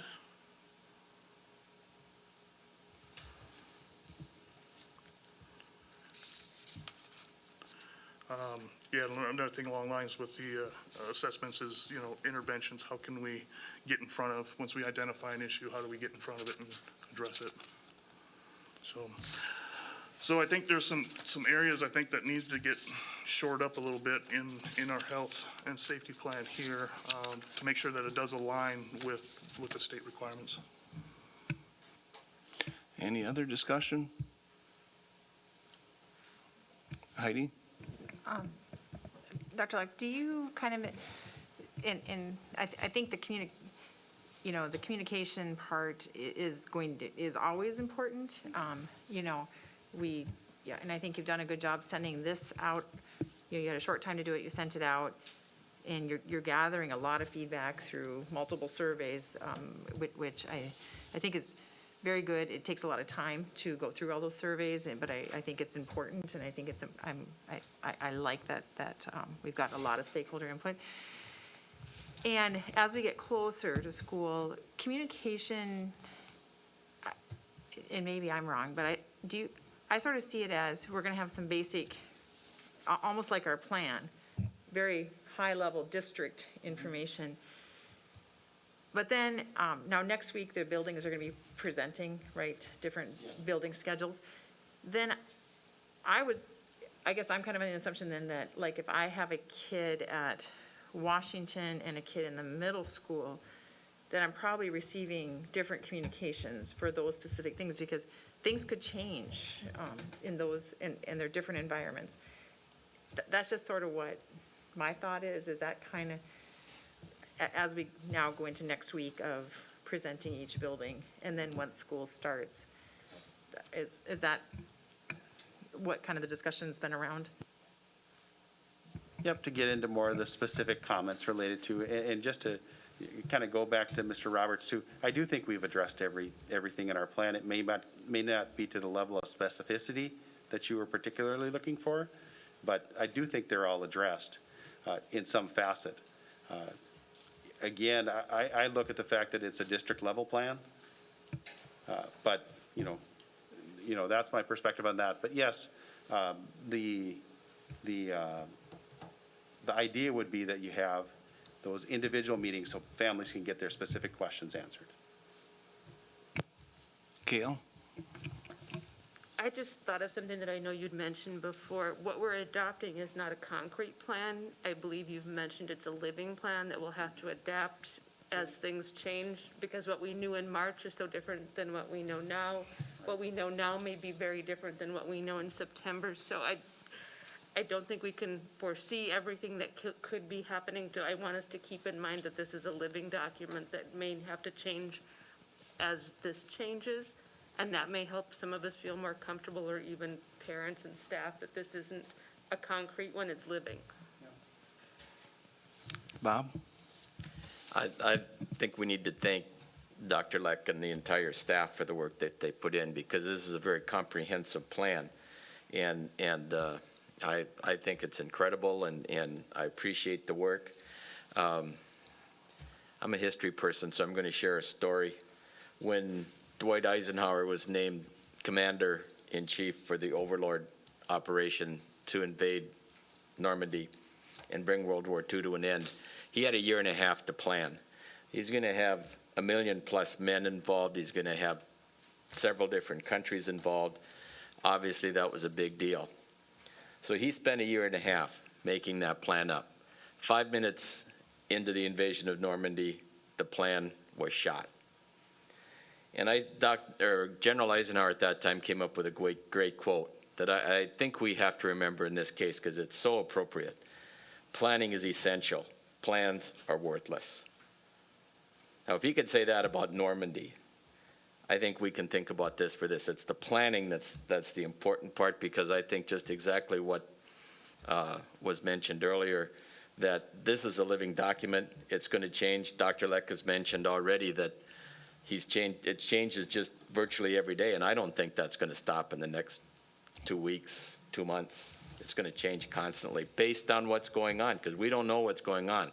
This is an incredibly different situation.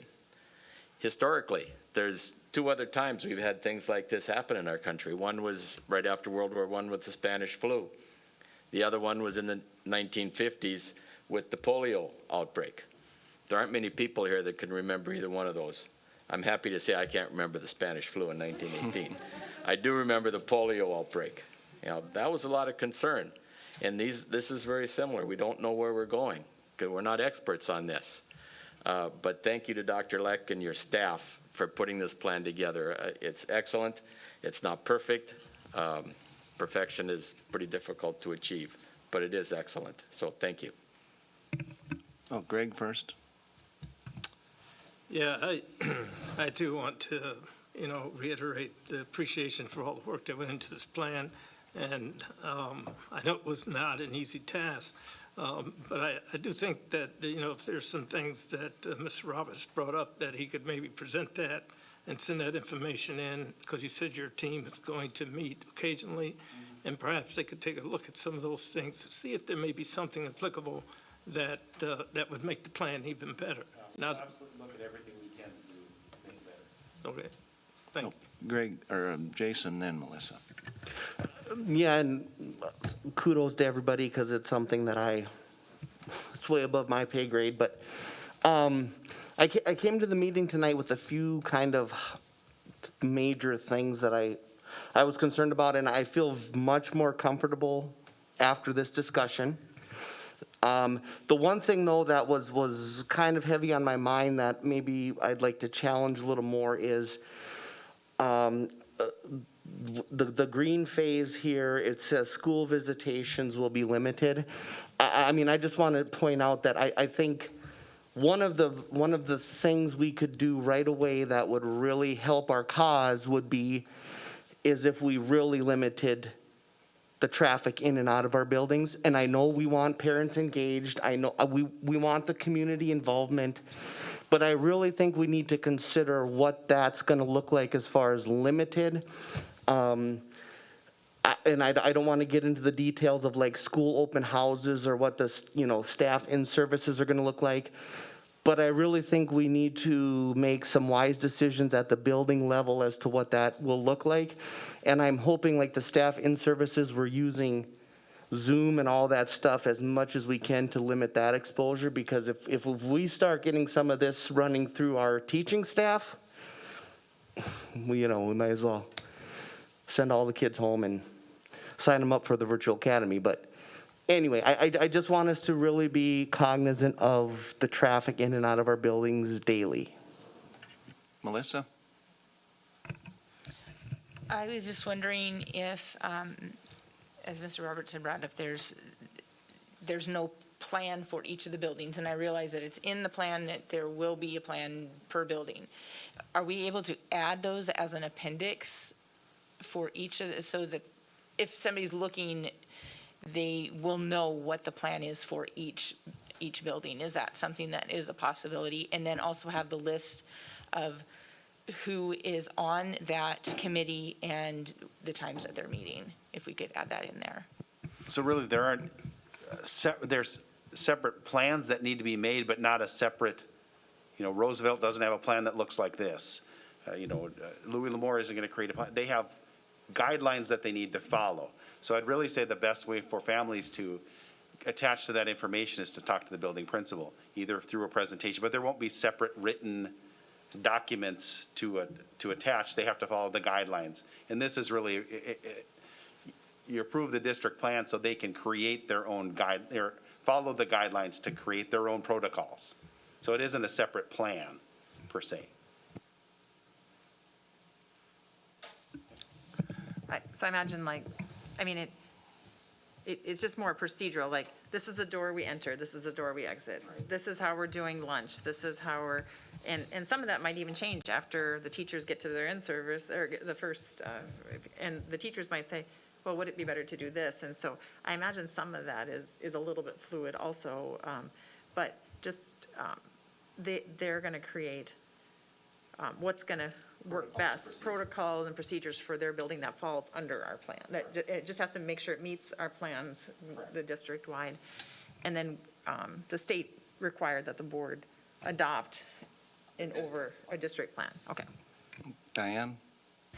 I just wanted to make a statement that I, too, am very impressed with this plan. I think a lot of people have done a lot of work in a very short amount of time, and I really appreciate it. And I also think that, like Dr. Leck pointed out, 9 different opinions just in this one room. I mean, it's just, we're in uncharted waters here, and there's lots of opinions. But I know there's opinions out there that it doesn't matter what we do, there's going to be a tsunami of COVID, and we're all going to virtual learning, all the way to it's going to go away on its own. So we are doing the absolute best that we can do, and I think that this plan is very well crafted, very well thought out, and it's, like you say, it's the best we can do in these troubled times, and I'm impressed with it, and I'll vote accordingly. Thank you. Jason? Last question, I promise, but was not part of, were we also not required to provide a revised virtual plan to the state? And if so, where's that at? We'll do that on the 17th. We wanted to prioritize this because this is what's happening right now. Hopefully I spend a lot of hours on the virtual learning plan before the 17th, and you never have to see it again. But that was my plan, is to do that on the 17th. Another roll call vote. Sally? Greg Allen? Melissa Gleason? I'm sorry. Did you say yes? Okay, sorry. Diane Hansen? Roger Hout? Yes. Heidi Larson? Jason Rohr? Gail Nelson? Robert Toso? Aaron Roberts? No? Motion passes 8-1. Moving on, can I have a motion to approve the school calendar change? Motion by Greg, seconded by Heidi. Any discussion? Aaron? Just a clarification, is this a vote for this school year, 2021, or including 21 and 22 as well? That was in the Well, attachment. Well, I guess it would be both. There is no change in the next year. We approve calendars 2 years at a time. So you're technically approving both, but there's no change to the second year. It's just this, you're just amending this year's calendar. There is no change to next year. Okay. So the vote is to approve it for next year as well, though, is the question. But there's no changes next year. It's already been approved. Yeah. So, any other discussion? Hearing none, assuming roll call vote, all those in favor say aye. Aye. Opposed, same sign. Motion carries. Can I have a motion to accept the resignation of Dave Tu, 7th grade history teacher at the middle school for the 2020-2021 school year? Heidi? I'd like to make a motion to accept Mr. Tu's resignation and thank him for all his years of, how many years? 40-something. Yeah, 40-something, yeah, service to our district. He's seen a lot of changes to our district, so thank you. Is there a second? Second by Aaron. Any discussion? Bob? Is he still coaching gymnastics? That's the plan. But he ultimately has to make that decision. Any other discussion? Hearing none, assuming roll call vote, all those in favor say aye. Aye. Opposed, same sign. Motion carries. Moving to number 4, we have option A and B for the revised sale of the 3.9 million, 20,000 certificates. Sally, you want to just go over those two? I'll give Rob a break from, from talking. As you're aware, in July, the board, passed the motion for the sale of the bonds for the 3.92 and move forward with UJ. We work with PFM consultants that take care of the sale and the bidding. And S&P dates, and they would not budge on the date, because as you did it, it was supposed to be August 17th, the day of our board meeting, August 24th. PFM feels that retaking it out to bid and not going with just S&Ps, we could get, possibly a better interest rate. So what we are bringing to you is the option to say, give Dr. Luck and myself the authority to accept the bids within a range, 2.75 interest and below. If it goes above that, we can't do anything. We have to bring it back to the board. Or the board to choose the second option is to have a special board meeting on August 24th. So those are the two options. Regardless of what. Regardless of what it is, the bid would take place on August 24th, and regardless, you would have to have a meeting on August 24th. Chair, entertain a motion on option A or B. You want to say which one is option A, which one is option B? Option A is the, go ahead, Sally. Option A is for Dr. Luck and I to accept the bids, giving us the authority to accept the bids within a range. It's outlined in there, if you read that section, within a certain interest rate. Otherwise, it has to come back to the board, or hold a special meeting on August 24th for you guys to accept the bids. Bob? Is there a second? Seconded by Greg. Any discussion? Aaron? So again, just for clarity, option A is to delegate it to yourself and, Correct. okay. There's for both resolutions. That resolution A and B that covers both of those resolutions. Correct. So, Go ahead. that's option A for those two resolutions. That's how you've structured that, correct? Option A is to give us the authority to sign off on it, and then it automatically gives us the authority to sign. Oh, I see what you're saying, Rob. You're going to you're going to approve those two resolutions. It's just option A or option B. Correct? The resolution for authorizing issuance and resolution for the public sale of bonds. That's what Rob's saying. Correct? That is correct. Yes.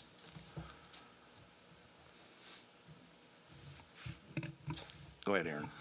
Yeah, so in the attachment, in the agenda, in the attachment, option A is listed as to have the board meeting, special board meeting on August 24th. Option B is to delegate the responsibility. Other way. Option A is the one to delegate. I'm just referencing what was in the agenda. Oh. I think Mr. Roberts is correct. Well, then Sally gave us wrong. I want to make, Make sure we're clear on that. Yeah, yeah. Well, I'm reading B here. So if you choose, to have the board meeting on August 24th, okay, you would not pass the resolution to authorize us to sell the bonds. So if you're authorizing us to accept the bonds and then saying, yes, you can do it, the sale of the bonds at the same time. Bob? I think I'm a little confused here, because my intent was to allow Sally and Rob to see if we could find a lower interest rate. That was my intent. And I thought that was A. Well, see, that's what yeah. It's not A on your,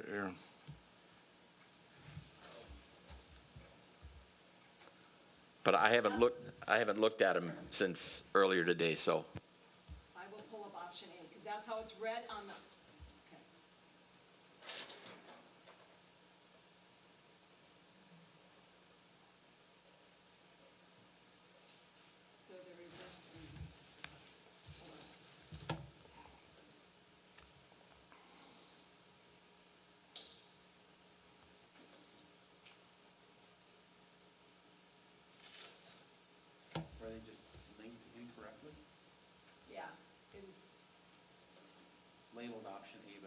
It's attached to option B. Is that what she said?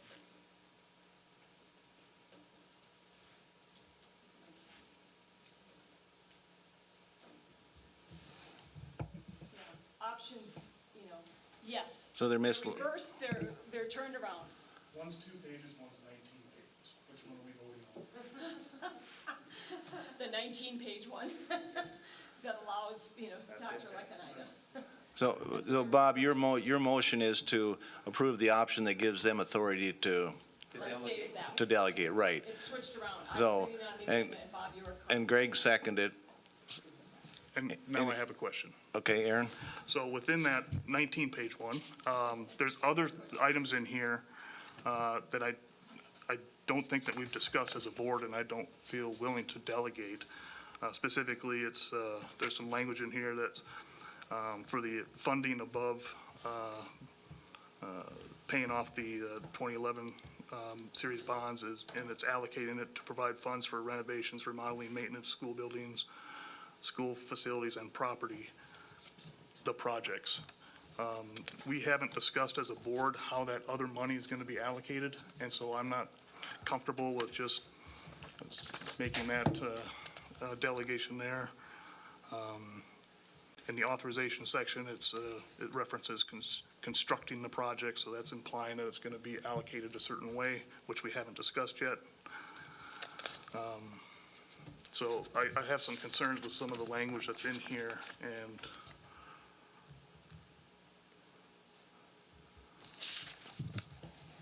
and I think we would have to go through and make sure we have an understanding on how that other funding is going to be decided upon before we just say that we move forward with the delegation. I would prefer to see us go with the board meeting and make sure we vet it appropriately. Any other discussion? Hearing none. Oh, Melissa? No? I was just thinking that in the original, it says that it's for building projects and anything, but before a building project is actually done, that has to be brought back to the board anyway. They can't really act on that without our authority as the project comes up. Just written by the bond attorney. This language is just written by the bond attorney. Aaron? Yeah, when we discussed this and we approved the bond sale, and that, we discussed this and the question came up, and the comment at the time was the money's going to be put into the general fund. And then we'll discuss it at that point and talk about how that gets allocated. So that was what was discussed when we approved it. Sally? You want to? Just to clarify, Aaron, these are bonds. This money cannot go in the general fund by law. It goes into our debt service fund. So, and like Dr. Leck stated, and that was in the original one, the building projects, and like Melissa stated, those will be brought forth to the board to say, this is what we're doing. Dr. Leck would bring those forward. It's stating what it would be used for. It isn't authorizing us authority to do something. It's stating what it's going to be sold for. It's just in 1.06, it says, the 3.9, that true and interest rate, that not exceeding 2.75, the school board, delegates that to Rob and I. That's all this does, but that's you guys' choice, how you want to handle it. Any other discussion? Hearing none, roll call vote. Sally? Roger Hout, Yes. Heidi Larson, Yes. Jason Rohr. No. Gail Nelson. Yes. Robert Toso. Yes. Aaron Roberts. Greg Allen. Yes. Melissa Gleason. Yes. And Diane Hansen. Yes. Motion passes 7-2. No further business. Meeting is adjourned. Remember to right-click on your adjournment to access our meeting.